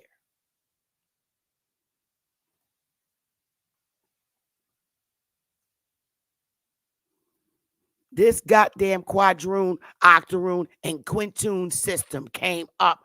And this is how the fake Indians on these different damn tribes began determining who's going to be the Indian. White people did this shit. If you can claim ancestors that's direct to you, and you could be an Indian. So, starting with the 1/4, meaning one Negro on the tree, direct, had to be a grandma or a grandpa of yours that was Indian. You could say you're Indian. All you needed was one damn drop, which is one Negro. Because if it wasn't a Negro that you claimed, it couldn't have been the white person. Because that one drop oftentimes changes your hue, and it does. All the 1/4 Indians, they said that they had a grandma or a grandpa that was Indian, and their hue is not white. It's tanned a little bit. It's getting there. You see Meghan Markle. Now, as far as from what I know, one of her parents is a Negro, which is her dad, I believe, or her mom. One of them is. So how is she a quarter Indian? That means she's half blood. The dude leaning up against the wall looked like a straight up Puerto Rican, but he ain't. He's a mulatto. He's half blood. The girl and 1/4 Indian, she looked like a mulatto, which is a half blood. They changed him to quarter blood, probably because they couldn't prove more than one nigga ancestor. And the one who looks almost albino pretty, she got claimed to have an ancestor. And then you get down to the quadroons, which is a little whiter than the quadroons. You get whiter. The whiter you get, they said the more you become the Indian. That's what they did over here. I ain't even finished with that. They said this shit. These governments did this. Quadroons. Now you're a little further away from looking like that Negro, but you got them features, so you can't claim to be white. You got one nigga in your family, so you're not a pure white. If you're a pure white, okay, you could be the Indian now. You got to white out. And that's what they did with all these 1/8. That means one Negro on the tree and 7 of them are white people. That's all that means. And to prove I'm not lying, the whiter you became, the more the more they acknowledge you as being the Indian, because that's called stealing identity of the original people. You had to have one nigga on the tree. So if you had one Indian on the goddamn tree, what color would it be? It wouldn't be 2 whites. Having a nigga on the tree makes your skin tone change. I ain't finished. Let's go there. Let's fucking go there. This is the system that these thieves used. And I'm not playing. Here is the American Indians of the civilized goddamn tribes. They got a full blood. James Hughes, 3/4 Indian blood. That means he got 3 niggas out of 4 on his tree. Matty Jones had 1 nigga out of 15. The other 15 is white. Then you got Clyde Jones. He was able to prove he had 1 nigga on the tree and 31, the rest of them was whites. Nellie Paris.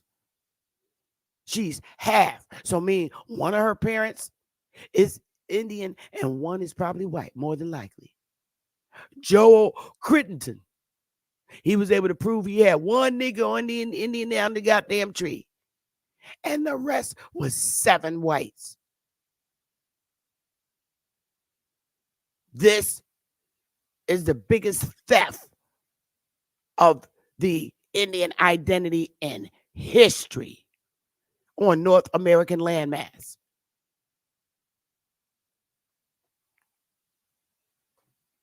Theft. It's called wiping out the Negro. Wiping out them.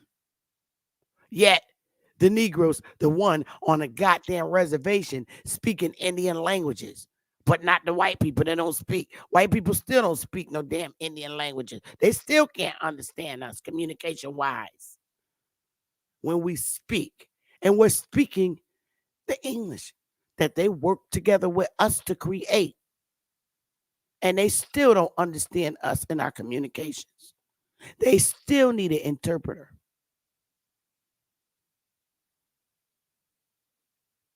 So I'm telling you, this system was used to steal and wipe out the Indian and replace with a bunch of white people. When you're white, you know damn well you come from Europe some damn where.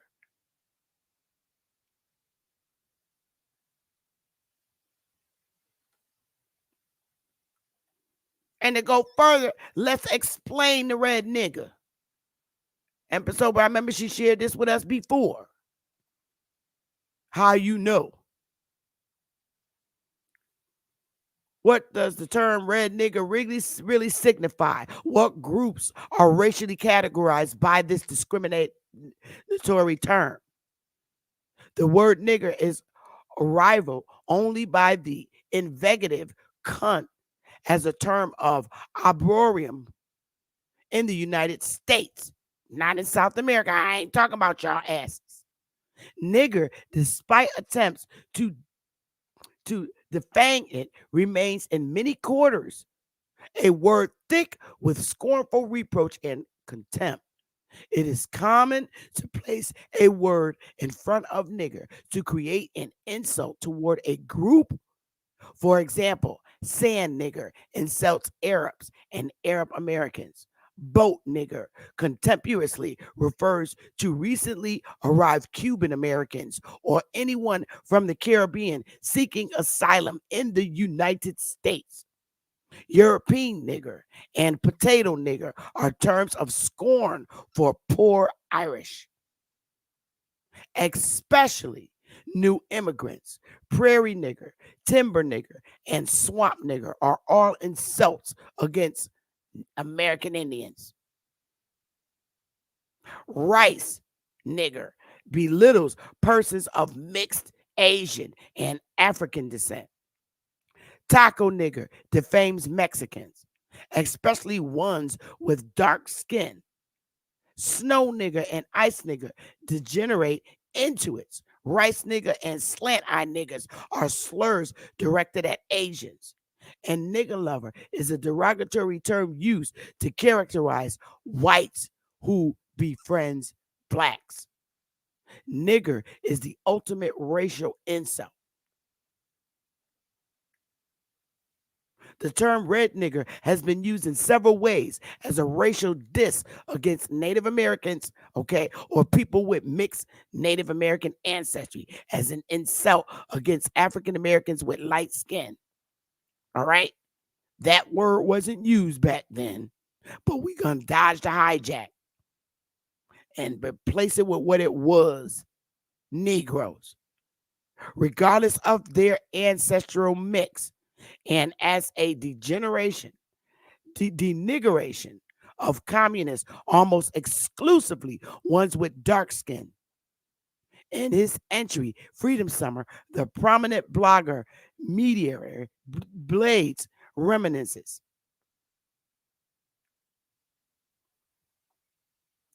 In the small town of the South where I was born and lived until I was 9 years old, white people call us red niggas. They still do today.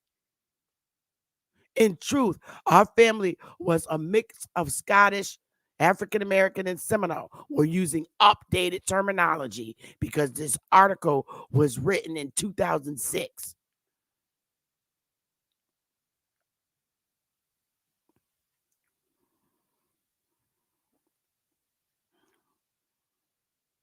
Most of us were light skinned enough to pass white when we rode up to Americas or Valdosta.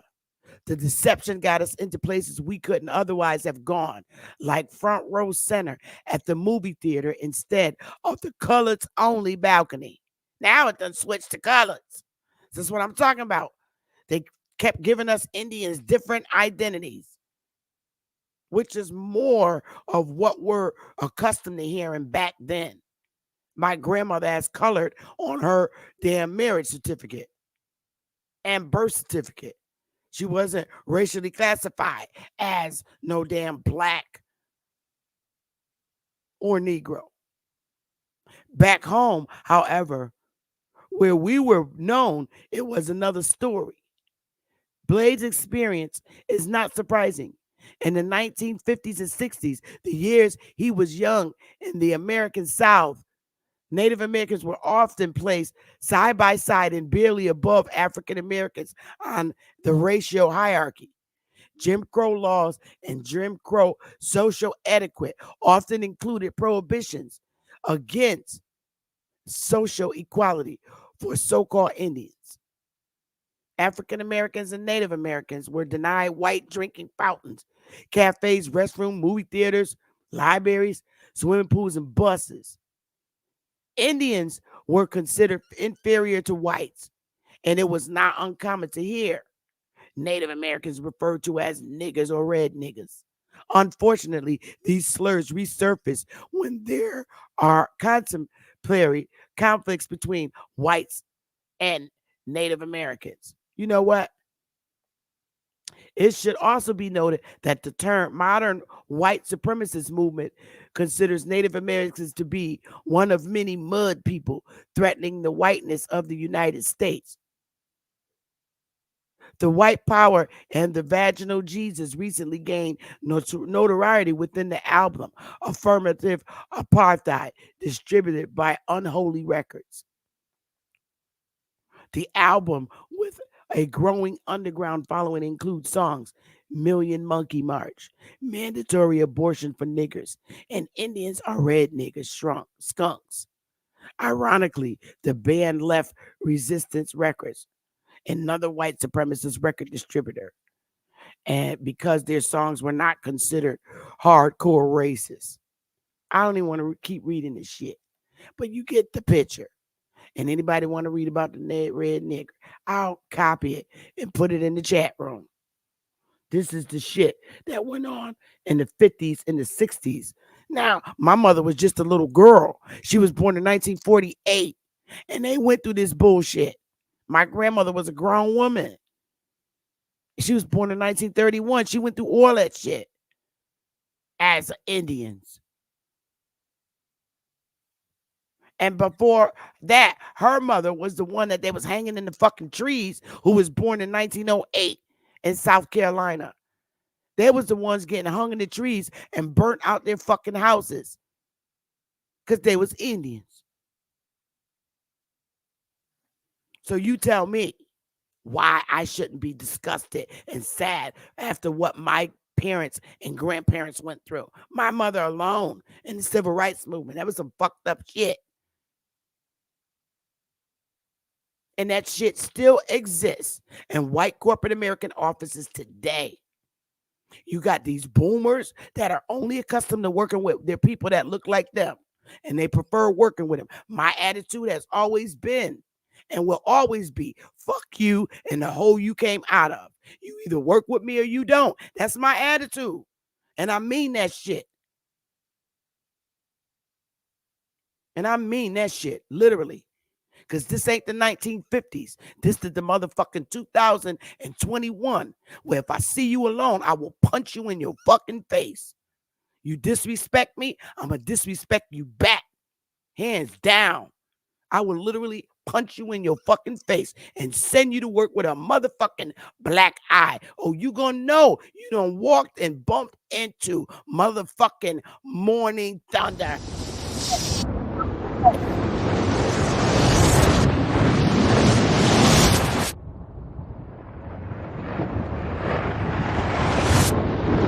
I don't play with nobody. I don't care. You disrespect me, you getting disrespect back. My hands are still good. So if you want me to respect you, you respect me. Stay the fuck out my lane. Stay the fuck out my lane. You ain't, my thing is, if you ain't used to working with black people, go apply for a job some fucking where else. Seriously. Stay the fuck out my lane if you can't stomach working with black people. And that's in all corporate companies across America. Because I ain't kissing nobody ass. What I can do is tell you to turn around, and I put this size motherfucking 8.5 way up your motherfucking ass and make you sing cock-a-doodle-doo. I'm serious. This racism, it got to go. It got to go. It's bad. And then they be wondering why employees come to work and kill their whole fucking department. Serious. Shit is crazy, man. On some real shit. Now, let me get back to what I was getting to, because this is crazy. People like this are horrible in these corporate offices all across America. This is why I keep telling y'all, fucking Indians, make your own goddamn companies so you don't have to put up with that kind of shit. Serious. Make your own companies. You don't like working for the white boy, get the fuck out of this company and start your own. But I'm not going to be disrespected by none of them. I'm too fucking beautiful for that shit. And they don't like that neither. Yes, I'm a fine ass Indian. But I only fucks with my own. I'm going to always be fine. There is nothing superior about no other race above me. I'm a fine motherfucker. And I'm going to always be beautiful. Seriously. My beauty confirms your actions. You damn right. My beauty confirms your motherfucking actions. I don't got to sit in the sun to get this motherfucking beautiful. I don't got to risk getting skin cancer. I'm fucking beautiful.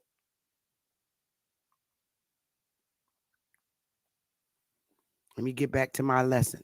Because motherfuckers need to be checked at the door. Ain't nobody superior over me. Kiss my ass. And what you don't kiss, you could eat. Fuck that. Let's get back to this fucked up system that they did and imposed on our people. Because I'm tired of the bullshit. So you, Mr. Little Dan Ditso, with your Puerto Rican ass, because that's what you speaking. You even want to denounce being Puerto Rican. And that's a shame. Ain't none of my Latino brothers and sisters like your ass. You a cat motherfucking coon, as far as I'm concerned. Because all the Latinos I grew up with, Puerto Ricans, ain't shit like you. Nothing like you. They are way better than your ass. Let me get back to where I was. So, in speaking to your dumb ass about the shit that was imposed on our people, trying to hide our race identity, data manipulation. When Ancestry created their little system and they updated, reconstructed the records, changing us from being Indians to black on their census sheets, they forgot that they needed to create a fucking database that puts us on a motherfucking slave ship as a people. Cap, you can't do it. You fucked up. They created Slave Voyage, which is a database that links to Ancestry to pull out all the black people. And you could just link it by computer language. Let's go there. Because I'm about to show your ass. Show you better than I could tell you. Let me get it. Give me a minute, y'all. Matter of fact, I need a little break.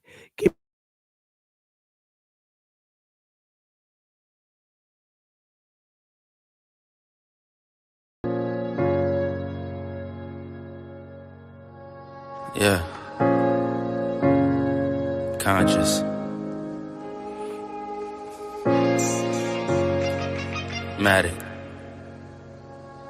Alright, so far away I come from. I sit and wonder about the times that it made sense. But nowadays I don't worry about what's past tense. My younger days I used to hang around with mad friends. If we just fell out, I don't really know what happened. A lot of people come around and keep you stagnant, distraction. So yeah, don't show them no compassion. We was really out here grinding, really rapping, stacking them Franklins, them Grants and them Jacksons. Imagine if we would've never chased our passion. We probably would've never knew what happened. They was all just talk, we showed action. Once they leave, don't you let them back in. Just pack up all their stuff and send them packing. I'm blacking on anybody thinking they could act up with me. This vibe ain't for free, cause where I'm at in life, I'm only focused on me. Note the self, know yourself, focus on your health. They don't wanna help, then fuck it, do it by yourself.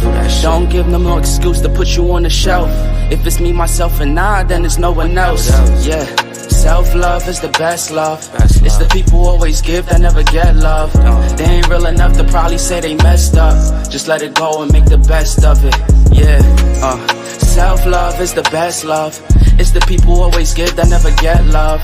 They ain't real enough to probably say they messed up. Just let it go and make the best of it. Love yourself. Yeah, practice what you preaching, but clearly they not practicing entitlement and pride. Yeah, those two things they factor in. Spiral out of control just from all the bantering. When they accustomed to talking behind your back with all that chattering. I remove myself before I abuse myself. Talk about self-love, but you gotta do it yourself. Yeah, I won't act too good for no help. We all healing now. Said some things about me that ain't true. How you feeling now? Even at my lowest, they tried to find a way to bring me down. Big y'all up for years, ain't talking just the brand or the sound. I don't throw things around, I do it from the heart proud. Mama just wanna see her sunshine, removing them dark clouds. Yeah, self-love is the best love. It's the people who always give that never get love. They ain't real enough to probably say they messed up. Just let it go and make the best of it. Yeah, self-love is the best love.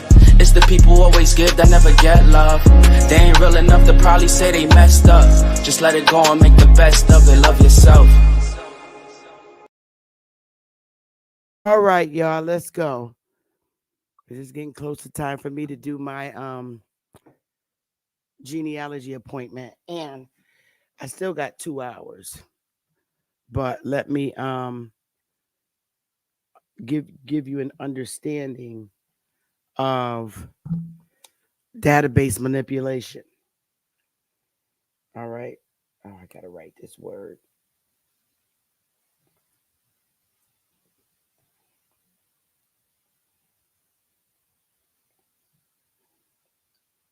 Okay. So over here we have Ancestry. Over here we have slavevoyage.com. All right. Ancestry is filled with reconstructed records of people all over the world. Okay. And Slave Voyage consists only of supposedly this fake ass slave trade that they tried to pull off. Now, Ancestry already had the information populated in it. So what happened? They created the Slave Voyage database, right? It was empty. It was empty. So what they did was linked it to Ancestry to pull all those with B on the on the um on the census sheets, meaning black. They put all the black people in this database so it can link. So now later on, slave voyage can come up and say, "Hey, we found what ship your ancestor came on." Oh, bitch, no, you didn't. And I'm gonna show you why. It's some bullshit. All of a sudden, this slave shit popped up. I thought all those records was burned. You lied your ass off. Ain't fooling me. They know they with the bullshit. They know they can't play. But a lot of us dumb niggas like these Pan-Africans is so fucking stupid. If you ain't seen stupid, when you see them motherfuckers, you literally see stupid written on their goddamn foreheads because they don't know shit about computers and the abilities of what they do. Slave, translate, look at this shit. In 2008 now, 2008, all right? What's this year? 2024, 16 years ago.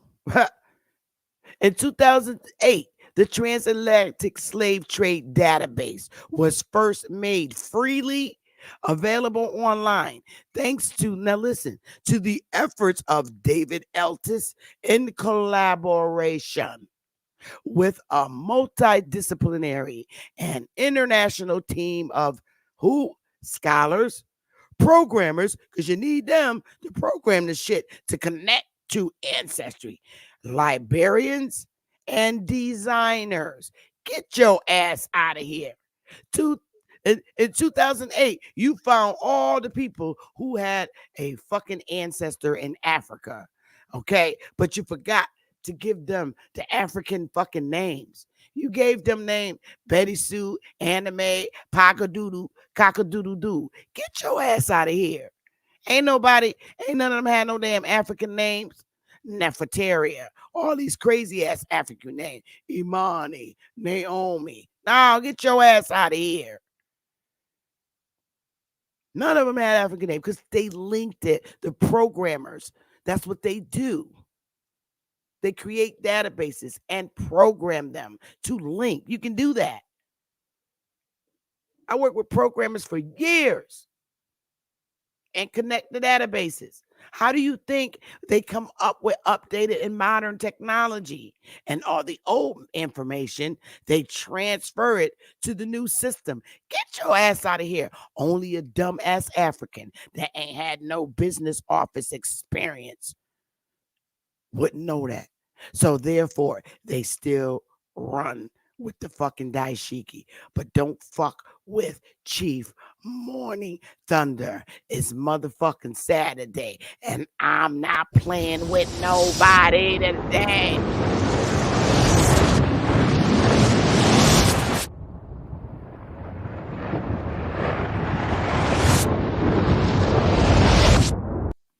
Y'all crazy as hell. Serious. That's why it's not worth it dealing with these fucking pan boo-boos. All right? And then he had one of them stupid ass Moors come in the chat room trying to stand up and defend Mr. What is his name? Dan Ditso. This asshole. This Bay motherfucker came in the chat room. I bet you I fixed your ass because they was texting and talking to each other. Because, see, it's a bunch of Moors that says they're from Africa. It's a separate group from what all other Moors talk. It was in the chat room yesterday that agreed that they came from Africa. Bitch, ain't no history written on you. You better go watch Topcast because he went searching for Moors and ain't none of them noted here. Nothing in history at all. So I know today the lesson I gave you on how the English language was created and how it came up fucked you all up. So when you hear us sexy ass motherfucking brown, light brown, or many shade Negroes, Indians colors, all the fucking race identities that this goddamn state gave us as aboriginals. Speak about what language did you speak, bitch? We speaking it. We compromised with the Europeans and came up with words that they both agreed to so that we can communicate with each other if both of our motherfucking asses was going to reside on this continent and do business. It's called creation of the English language. And they send you to school so you can learn how to speak on the agreed language that they created together to send us to the public school. Why you think your stupid ass go to 12 years in school, in public schools? You're learning that language for 12 motherfucking years. It's called spelling. It's called English. Stupid ass. And that consists of Indian word usage and white European word usage. You need to look up, and I'm not doing this shit. The Dutch spoke their own language. The French spoke their own language. Irish spoke their own language. I just named all the Europeans. The Germans spoke their own language. So they all came up with an agreed language once they got here and developed their little states on how we were going to communicate with each other. So we use some Indian words and some of their words in Latin. Now, keep fucking with me. So the language I'm speaking is my language because the predominant words in the English language are Indian word usage. They just gave it a whole new name so we can have a compromised language, linguistics to speak amongst each other. It's called linguistics, bitch. And the predominant word usage in the English linguistics is Indian word usage. Fart face. That's an Indian word too. Now, the next thing I want to explain to everybody, they're making me laugh. But anyway, I'm going to open up the panel. I don't mind hearing from you. But Jeremiah, baby, don't come up here with that long-winded shit, bro. Please. And you got to be quick when you speak, baby, if you're going to come up. All right? No long-winded stories. All right? So I'm going to put the link in the chat and give y'all that want to come on the panel and say something. Sisters, come on up. Copy. Let me see. Sisters, brothers, come on up. Say what you got to say. If you don't have nothing to say, then I'm going to close out. Because ain't no sense of me sitting up here. I don't have nothing else to share today. But I thought that I would break down Mr. Dan Ditso's ass and let him know who the motherfucking dogs is. For real, for real. But the link is in the chat. So I'm going to wait on y'all. Come on up. It's open. The panel's open.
That's a long enough time for you to come up on the panel.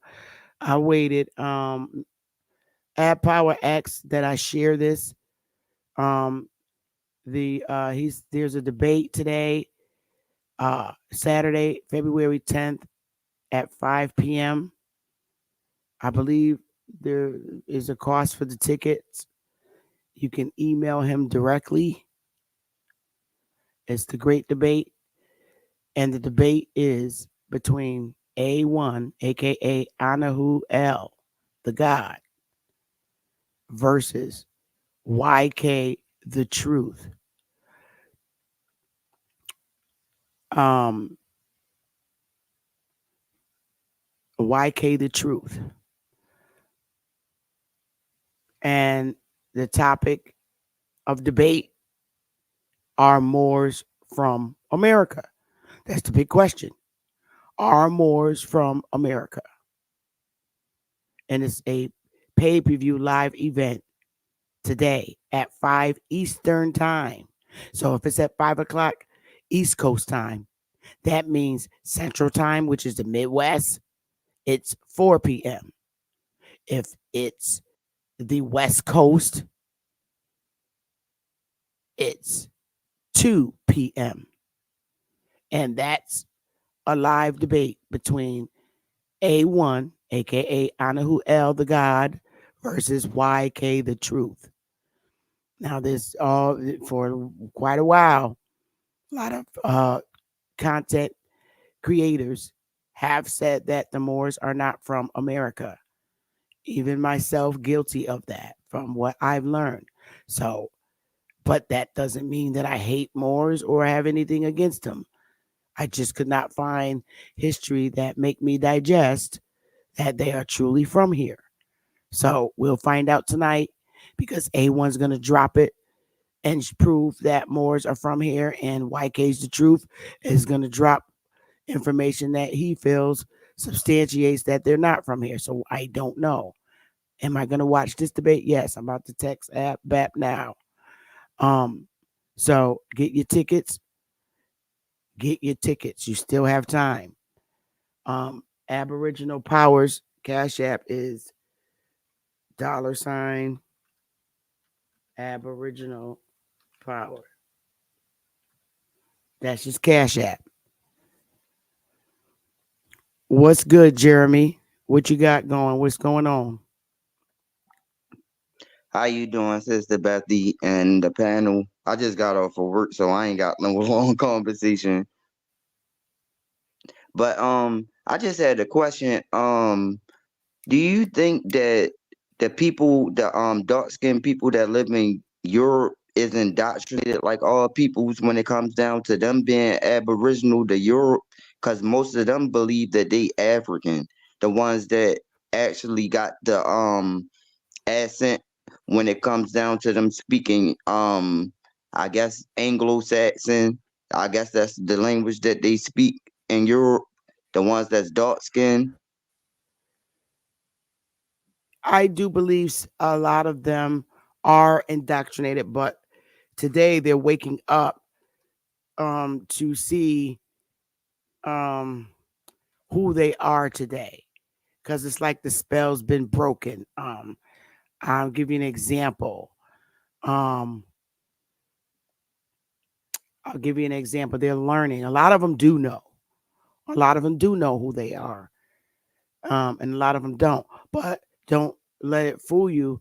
Also, because Europe did a lot of business with Africa, so there's a lot of Africans Okay. over there. But they also did a huge deportation of them off their land. Okay, but there are a lot of real Black Europeans that are there. You know the difference between the Africans and the uh, Europeans, the Black Europeans there, because the Black Europeans there look a lot like us. They act like this, and a lot of our blood, I can say, are mixed, are mixed in with ours. That I can attest to. But just because they're mixed in with us doesn't mean that that's who we are. as a people here because they came here and had babies with us. And that is true. I can't lie and take that away. Okay. So you But actually met I- one of them? You met I'm one of them getting ready. people in real I'm life? getting ready to show you them. And then I want you to go and watch the movie. And you'll see in the movie the difference between the African and the real European. And that's a fact. So let me show you the cast of Top Boy.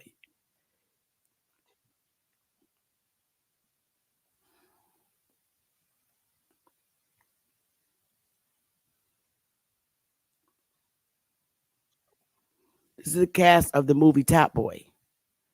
And it's on Netflix. You can watch this shit. I like it. I really love this movie. This is the cast. The first man, Ashley Ward, is a Jamaican. He plays as Duchesne. He's the star of the movie. He's Jamaican. Mm-hmm. He came from Jamaica. But you see the Taino in him. He looks very Indian. He does not look African. This guy, Michael Ward, I believe he is. You got to Google them. Michael Ward. I believe, I can't remember. Let me look him up. You could Google him. I think he is African. I can't remember. Let me go Yeah, back. you can tell with him. Um, this guy right here. He's one of my favorite out of them. Kano, Sully. He plays as Sully. Can I pull his picture up? Okay, here he is. Him. He is a real black European. He is British. You can look him up. He ain't from Jamaica. He ain't from Africa. And if you look at him, and if you put on it, well, he got it on. Let me show you. They look like us. I'm telling you, I see them as Negro niggas with accents, British accents, literally.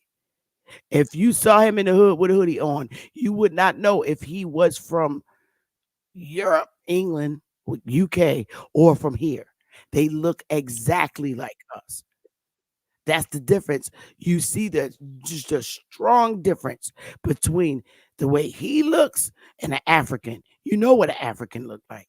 Matter of fact, I'm gonna show you an African cast.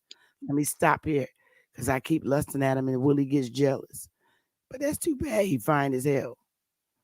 This kid right here is a real African. Where is he? This dude, I believe, is a black European British too, right here with the afro. But this dude, Mm-hmm. name Stefan Tovo or whatever, he's a real African. There's a difference between the way he looks. Let me run down. And the way we look. This is a real African. He's really from Africa. Yeah, and he got the African last name. Exactly. They look African. Now, when you go back to Scully, because I'm keep looking at him because he fine as hell to me. I'm sorry, Willie, but you be looking at fine women too. This motherfucker right here is fine as hell to me. I'm hands Yeah, down. he looked like my homeboy that's from If you Montego put a Bay. hoodie on him, if you put a hoodie on him, um, I'm not getting no damn community strike. If you put a hoodie on him, he's somebody from the goddamn hood. You don't know him from whether he's from the UK or here. They look exactly like us. Exactly. He fine as hell and he's sexy as hell in the movie. And he got pretty eyes. Go look at this movie, sisters. The brothers might not go look at the movie, but it's called Top Boy. T-O-B. I'm gonna even put it in the in the chat room. And also, I don't fuck with Jamaican men, but this motherfucker right here is fine as hell. He is fine. I'm sorry. And he got a beautiful body. And he's Taino. He fine as hell. I ain't even gonna front and take away his props because he's fine as hell. That's probably one of the finest Jamaicans I ever seen. But this is them right here. I'm going back to Sully and Willie gonna be hating. I got a right to lust over movie stars. But him, sisters, this is for the sisters. Let me pull them up. Listen, sisters. Y'all want to be some Stellas, getting your little groove back? Go watch Top Boy. The whole series. It's two separate ones. Gotta watch them. And I like Sully. Sully is a real nigga, especially when he in jail. This shit is funny as hell. But sisters, I'ma keep it a buck. Let me turn my camera on. I'ma keep it a buck. Watch this movie, sisters. We got a right to lust after fine ass men. This motherfucker is fine. In the movie, go in the movie and look at him. I'm serious. Hands down. To me, he is as sexy as hell. So watch the movie Top Gas if y'all bored on Sunday. Netflix. That shit is on Netflix. And he fine as hell. He's from the So, UK. Sister Betty, you don't believe that a lot of Jamaicans actually got a lot of African blood in them, because a lot of them will be more closer to them when it comes down to that bloodline of being African. Well, the British knows the Africans that they brought over there. They know the Africans that they brought over there to do work. They did honestly, and respectfully did bring a lot of Africans to Europe to work. And they were more accurate with their records than we were. Our records are reconstructed records. When you see color, COLOUR, that is a British, the way the British spell it. And they were very clear who's African and compared to who's not. So, I mean, this woman 100 years old, she's African, old Betty. And then old Aber. I don't know. They were very accurate, pretty much. So I So the don't know. Creole, so the Creole would be French, right? So that would be like of Haiti. Yeah, I would think so. Because them the only people I know that speak it. But Haitians Hmm. are aboriginals to the Americas. And that's a fact. They are not Africans. Come on. You got to keep it real. Haitians beat the shit out of white people and kick them out their country. So how Africans gonna be over there and and and then kick white people out? It don't work like that. Yeah, because Haitians the are they are aboriginal to that landmass that they're at, and that's a fact. I really believe that to the core of my being when it comes to Haitians, for yeah, because real. the rapper Trick Daddy is actually They ain't Haitian put up from with the shit. Miami. They didn't put up. Haiti didn't put up with the shit that niggas over here put up with the colonizers. They kept it a buck. They ran their ass up out of Haiti. The Haitians is treacherous. They treacherous as hell. So I throw my thumbs up to them. At least they took their fucking country back. But sisters, watch Top Boy. That dude is a real British. That's what the real Brits look like. Him.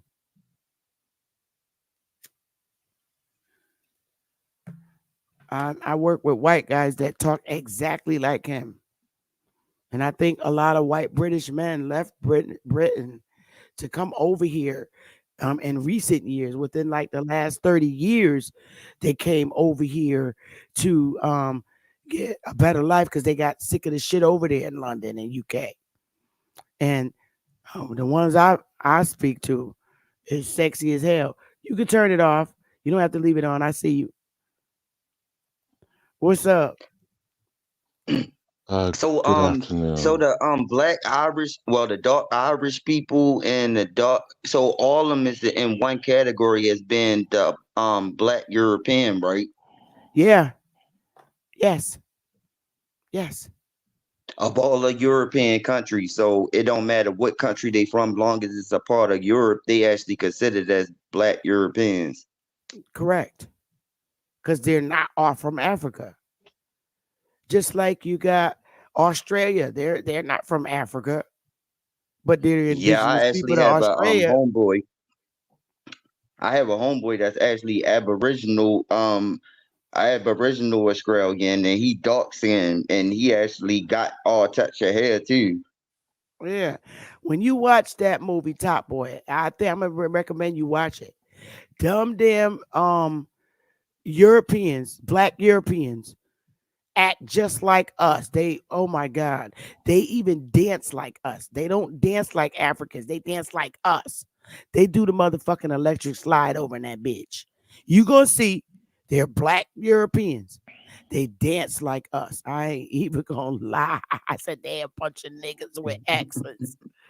But Ali Bamu, what's up? I ain't heard from you in a minute. Good afternoon. I I'm a bit perplexed because I wanted to ask you specifically about did you get a chance to share that video that when I tried to call you were asleep and Big Willie answered, but did you see that Oh, reference to Sambo? oh, no. You sent me something. Did you email it to me or text it to me? You know I always text it to her as I'm driving. Oh, wait a But minute. Whoa, whoa, whoa, whoa. Shit, old the black Sambo. no, it's That's what well, we I used to know you call don't it. necessarily watch the movies I do, but did you ever watch the Bond movie where the black Moneypenny is shot him off the train? It was the movie James Skyfall. Bond. Yeah. Did you ever No, watch Skyfall? no. The young lady who played the actress, this really the modernized version of the original Moneypenny that Sean Connery always flirted with in the old Bond movies. They made her a so-called black woman who was in the field, and her name is Naomi Harris. She's a Jamaican sister. And this is a very interesting. You've seen the series. It's somewhat in competition with Henry Louis Gates. Who do you think you are? I think Spike Lee has been on it, and I believe either Don Cheadle or Ving Rhames. But she was a participant going back to Jamaica. Um, I want to say Trinidad and Grenada. But inside the series, because you're talking with these documents from Jamaica, you're just referencing a particular entry that's showing African and Creole, and just one. I won't necessarily call it a correction, but for what Jamaicans, the author, I mean the curator, the people that do their genealogical stuff over there, they say that that is a mention specific to people born on the island, not French, not Haitian. Creole just means born on Jamaican soil. Now, what I found intriguing, they didn't show any European designations like you've been doing too, trying, over time. They didn't specify European or British. They just said African, Creole, and in this case for her, Sambo. And Huh? Sambo was like the comparison we would have here is octoroon, quadroon, mulatto. The woman in the piece that was giving her information about her family was she had little or no understanding who her people were past her grandfather bringing her up. So she didn't know much about her father and know even almost even less about her mother's story. But I find it interesting, particularly when they use these celebrities. But this specific designation was, I would consider as an official designation from the government. So that's what was interesting to me. If you do get a chance, maybe to review that and see what that means, because in her great grandmother's case, they compared her being with her great grandfather or whomever, the person, because they keep going back and forth between was it a slave master, was it, freeborn, etc. But it showed the supposed mixture and the children being three-fourths and referred to as Sambo, but three-fourths Negro, not three-fourths African. You know what I'm saying? I'm going Yeah, I back get and what you're review it saying. again, but I haven't looked at that, but I get what you're saying. I get the drift. I had I get it. never seen Sambo in that type of connotation. Is the reason why I brought it to you. So that's what I was telling Willie. I was kind of giving you a Sambo joke, if you will. But this is specific to Jamaica. I don't know if it's exclusive or if it's dealt with on other Caribbean islands because I don't know Sambo other than being like coon as a derogatory term, not as a designation. You see what I'm saying? Yep, I do. And so, as far as the word Sambo over here on North American soil, because I pretty much only focus on our soil and our people, where a lot of other people go to other continents or countries. I don't bother because I think and feel that this landmass is more important to me than anything in my history. So I tend to just focus on the atrocities that were committed towards the Indians here, being my people. And as far as Sambo being a mentioning as a little girl, growing up in the 70s, although the book is banned, it's true. This little book that they made about the story of little black Sambo, and it was in 1932 where Langston Hughes criticized the little black Sambo as a typical Pickaninny storybook, which was hurtful to black children. And gradually the book disappeared from the list recommended stories for children. So if you want to read about Black Sambo here on North American soil, you can look that up. And it was a very horrible book. I mean, they did a lot of fucked up shit to us Indians here. And another Virginia, and it's true. And I got this from Empress Hobart, and y'all should be subscribed to her too. I got this from Empress Hobart, and I remember seeing this too. But she brought it back to the forefront um, about Virginia because Virginia was a real resource place because that's where the Continental Congress was. It was in Virginia, where a lot, where they made a lot of decisions, and they were very influential to the 50 states and the laws that they rendered towards the Indians. And all the states followed. I mean, especially when it came to our race as a people, Virginia law had a lot to do with it. Even though it was an individual state, many of the other 49 states followed their league. And the way you know that they followed the influence of Virginia is because our race identities started becoming birth certificates, which derived from out of Virginia shit because it was one of the main colonies. So I just want to bring back the fact this ain't got nothing to do with no goddamn black Europeans. This ain't got nothing to do with nobody on this soil but us. And number 57, as it reads,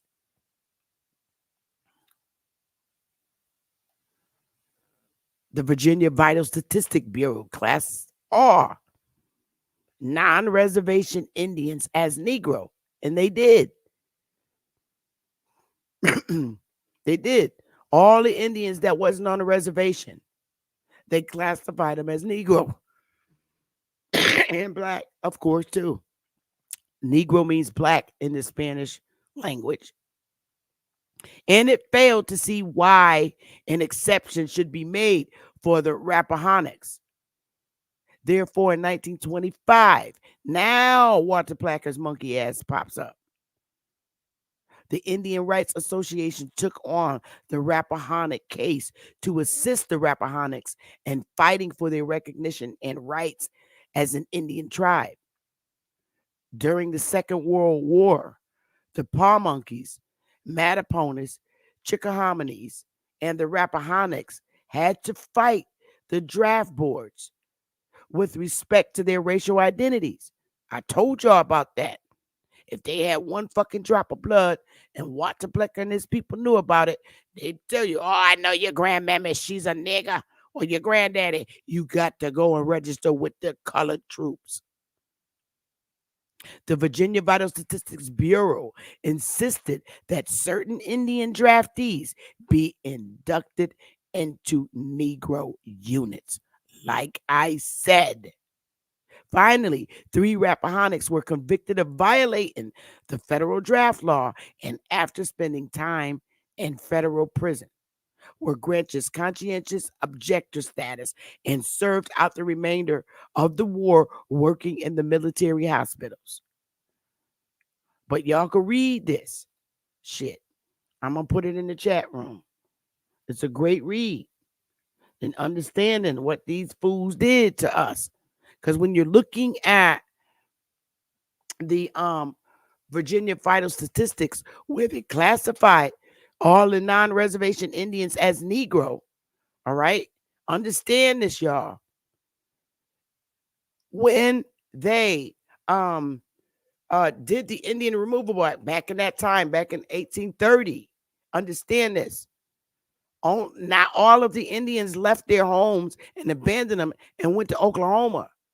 Therefore, in that law that the United States passed, it said those Indians that remain, and we didn't leave. A lot of our ancestors didn't leave.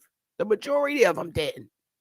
Will become citizens in their states where they are.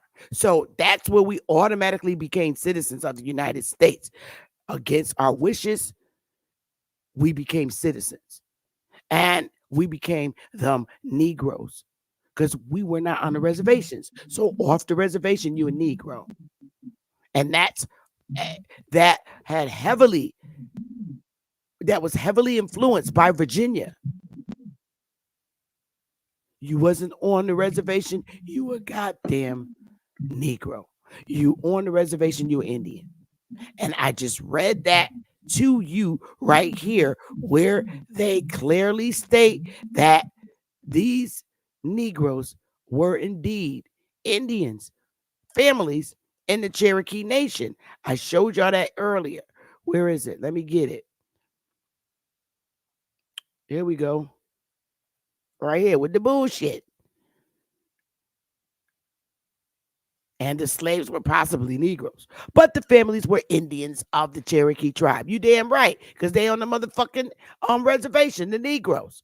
So that just double firms and confirms what went on those goddamn reservations. You a Negro, you was an Indian family, you was just a black one, and definitely the full blood one, because they needed that one drop so they could say that they was motherfucking Indian. And I'm not gonna keep going through this. No fucking. Don't fuck with Morning Thunder on Saturday. My only concern is wait a minute. Hold up, bro. My only concern are my people on North American landmass. I don't give a fuck what went on in Central and South America. I don't care. I only care about what was done to our ancestors on the North mainland. So don't come to me talking about no UK motherfuckers, no motherfucking British, no Scots, no this, no that. I only care about the Indians whose identity was stolen. Fuck South America, fuck Central America. What's important to me is where my body stands. And for my people here, you got it. One question, Queen Mother. So, can I ask this question real quick, Alabama? So, shouldn't we be looking into Canada records too? Because Canada is actually considered North America, right? Yes, that's why I took y'all there a couple of weeks ago about Canada, which is what I have reason to believe that the Europeans was first incorporating from there, and that law that they had applied down here, because Canada's up high. These bitches like to say high. And I really think that that's where they really started at. Really. In Canada when they came, because they land on Plymouth Rock and there was a separation between some whites that didn't want to deal with the fucking people in mass. They came on down here and formalized, in Connecticut. They separated. It all started, I really believe, from up in Canada. And then they came here, down here, and began to formalize the 13 colonies in the 50 states. I believe they left Canada. I really do, and came here. But I believe originally they was doing shit from up in Canada because it was just together. It wasn't separated from North like it is. There was no boundary line. And in Canada, they said a whole lot of shit. And I'll go back at it to that at a later time. But yeah, you can check some of Canada's records, but ain't none of my family's there. I already checked. But you got it, Ali Bamu. Did you pull up, or could you, the Native American citizenship in 1924? What's your Mm, understanding on that? Because to me, with this Plecker thing that people keep being dismissive of, the specific categorization is white and colored, put into law. Now it had been dealt with earlier. You could probably go back to, for example, in Wilmington, North Carolina, which is a known coup of blood spill from our being overturned by white domestic terrorists. But the Racial Integrity Act and his specific creating of the Pocahontas myth, which is 300 years later, if you believe, Plymouth Rock, as you just said, Puritans, all this type of stuff, Roanoke. What would be the actual colony we're dealing with? Because Roanoke starved out of existence before Jamestown in 1607. Then this Pocahontas mythology and Powhatan, the tribal chief, what are we talking about with that, with John Ross? You know what I'm saying? But to then come and put it in law in the House of Burgess in Virginia, because, and this is just my observation, the first charter, the first contract is the Virginia Company, not the Virginia Colony. But all charters then flow from the Virginia Company installing the Virginia Colony. So just comparing this as the government is a corporate fiction. Okay, so the House of Burgess and all this operational colonial government is coming out of Virginia as the starting point, not the beginning of invasion, obviously, because colonialism and invaders were going on for over 150 years prior to that with the Spanish and Portuguese. Very few, I think, of the French, the Dutch to a degree, which gives you New Amsterdam. But specifically, what we've gotten ourselves stuck in is believing in British origins and domination, correct? Because that's what we believe the 13 colonies to be exclusively. So doing the crime scene is what I'm pointing out here. It's obvious the Virginia Company, its edict, the charter given to it in 1607 with Jamestown, then the Burgess situation and Plecker in 1924. And that same year, who authored giving citizenship to the Native American in 1924? I have no clue. I haven't looked at that, but I personally, um, now as far as the names or whatever, I do believe that there was a Chief Powhatan and a Pocahontas, just probably not using those names. And I strongly, for a fact, based on what I've been researching, that these are what you would call today they're identifying us as Negroes. He got a nappy head with a mohawk, and she got cornrows in her hair. And Jeremiah, you're gonna have to mute your mic because the background is bad. From what I'm researching, I don't believe that fake ass story of her being kidnapped per se. Um, from what I'm reading and just reading on the history and what I found to be very interesting is that this chick went on and left with some dude that she like any other little nigga 1990 ass baby daughter with a mouth would do because she was very mouthy when she was over there and talking shit. And I believe if she wanted to be back with her dad, that's why I believe the story is a little fake. I believe she just left and But do you didn't want believe to she be there. traveled to I Europe? I what I believe is that she is a regular daughter who got away from her daddy's restrictions on who she could fuck with, like they do today. And If really, for as powerful as he was as a chief, if he really wanted his daughter back, he would have went and got her. But she was stubborn and stayed over there because she wanted to be with the dude that she was with. That's how I'm seeing the story, just based on what I'm reading and how she responded and shit like that. I'm still reading it. I can't put a stamp on it, and I'm not going to. But the way Yes, that they Sister Becky, wrote you the correct. way that they You wrote correct. hey Jeremy, yo,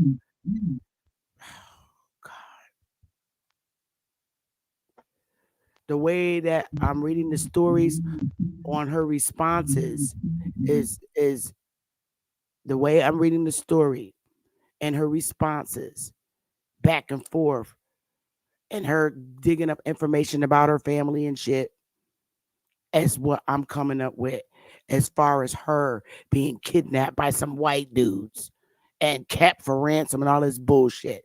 If Chief Palmer didn't want her ass back, he was mad at her like any other parent, and she wanted to go and be who she wanted to. Nobody don't like that story. I don't give a damn. We all researching this shit and we all studying, and nobody's information can be put a stamp on nobody's information, including my own.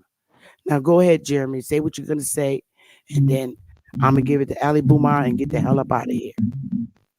Yes, because recently, like a couple months ago, that dude Henry Louis Gates actually did the genealogy of the Rapinoe's family tree, and it connected them to supposedly be Pocahontas and the Powhatan tribe, and that's where I can tell that that story was made up the way that he even did his genealogy, but his great grandmother actually was in that tribe, and her name was actually Pocahontas. But see, that's the indoctrination that they do with all people. So it's like when you look into it, you can tell that that story had to be made up. Facts. Her real name could have been something like Mildred or Betty Ann or Lulabelle. Who the fuck Well, knows? isn't that similar to Sacagawea, for example? So, but the only reason why I was bringing that up is the narrative is going to be, and you're doing scrutiny, so I'm always proud of what you're putting out with your research. But the point I'm raising is the actual kidnapping is Walter Plecker and the House of Burgess claiming them, the majority of them in that supposed legislature, use the one drop rule. Like they love, how these mestizos love to say they have a black abuela, and it's always a grandmother or great grandmother. Never reference the grandfather, Nope. right? So, I mean, I don't know. It's just my opinion. I'm just asking the question. Yeah, And grandpa's the, always totally left out. well, the kidnapping for me is the Racial Integrity Act. You see what I'm saying? Yep, But I that's can agree with that. 1924, 300 years later. Yeah. And then they go and give the Native American United States citizenship. That's why I was hoping if you could maybe just quickly bring that up and leaving, if you could parallel here. I don't think it's a coincidence.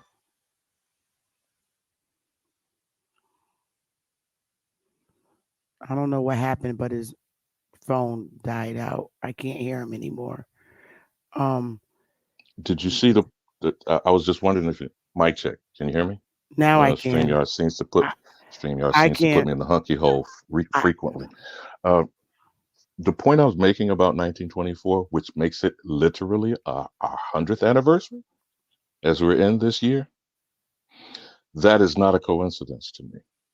Pun intended for him, by the way.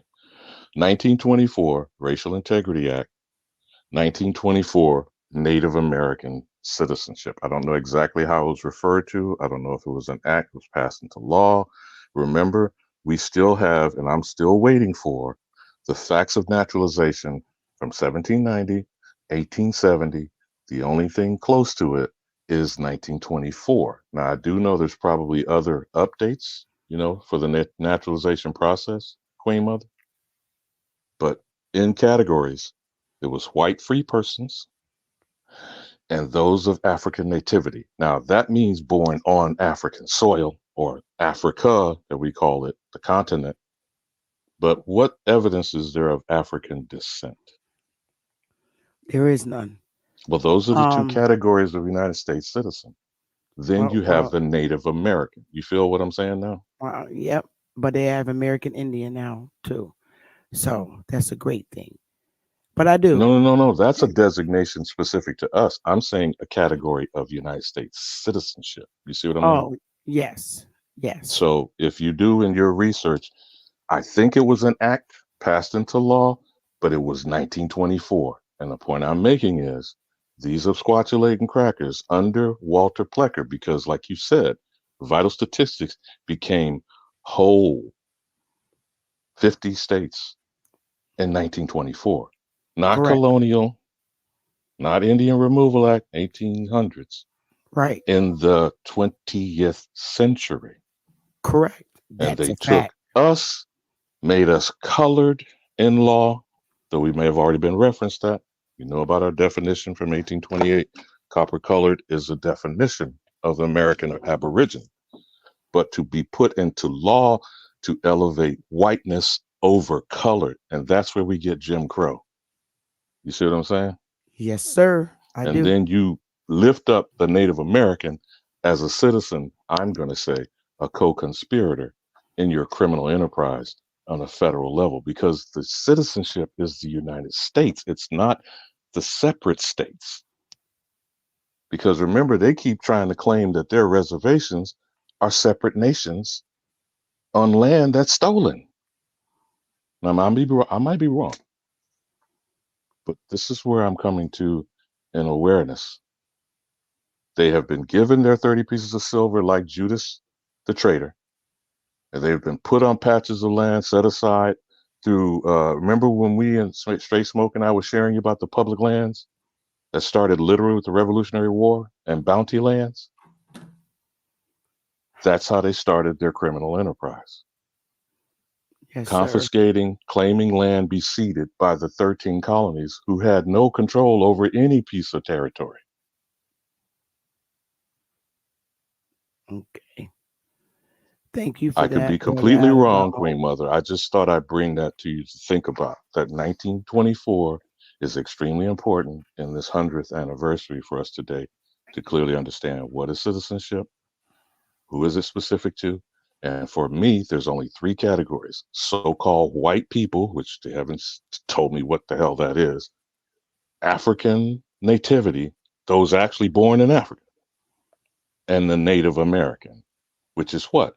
To me, that's just as bogus as white person. What is a Native American? Those are the three categories of United States citizen. Now, these naturalized illegal aliens, you know how I feel about that, Queen Mother. I'm still waiting to see who was the first one that did it legally in 1790. Where's those receipts? Well, they are burned up in the fire. But anyway, Golden thanks for Jagger, thanks for the time, Queen Mother. 1977. Here's what I like to say about you selective hearers, you people with selective hearing. Seriously, selective hearing. Work on your selective hearing. I never said South America and Central America was not part of the North American, the American soil. South America is another fucking continent. Keep it a buck. Central America is part of some of it's part of North America and some of it's part of South America, depending on where it sits. All right. I never said those two areas was not in the Americas. What I said, since you're selective listening, you fucking Negroes that suffer selective hearing, is that my life and my family history has nothing to do with South America. I have no ancestors from South America, and I have none from Central America. They all came from North American mainland. All right. So work on your selective hearing and get your little hating ass out the chat. But that being said, y'all, I'm fucking done. I got 500, 600. I don't know. And the bitch must be making some kind of uh, um, um, influence because I got 605 people watching. And guess what? Now 14,000 motherfucking subscribers. So fuck what you heard. I'm out of here. Y'all have a warm, blessed day. Thanks for joining me. Okay. In my research, I'm doing the best I can. I'm not doing it all by myself. I'm not. And I appreciate every last one of you that join me every time. Y'all have a warm and wonderful day, you engines. Y'all engines. I'm out of this bitch. You're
Hold up.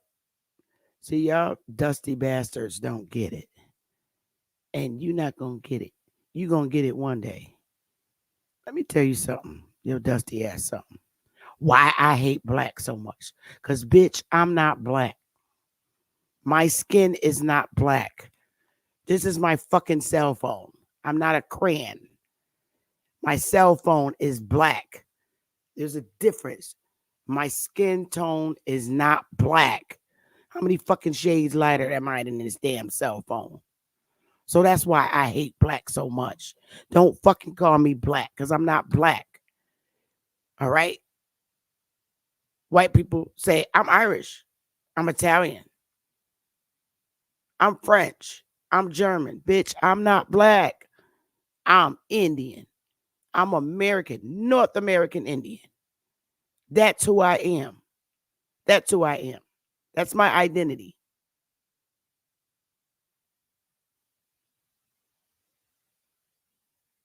So don't call me Negro, Black, Colored, Mulatto, African American, Afro American. None of that shit is not me.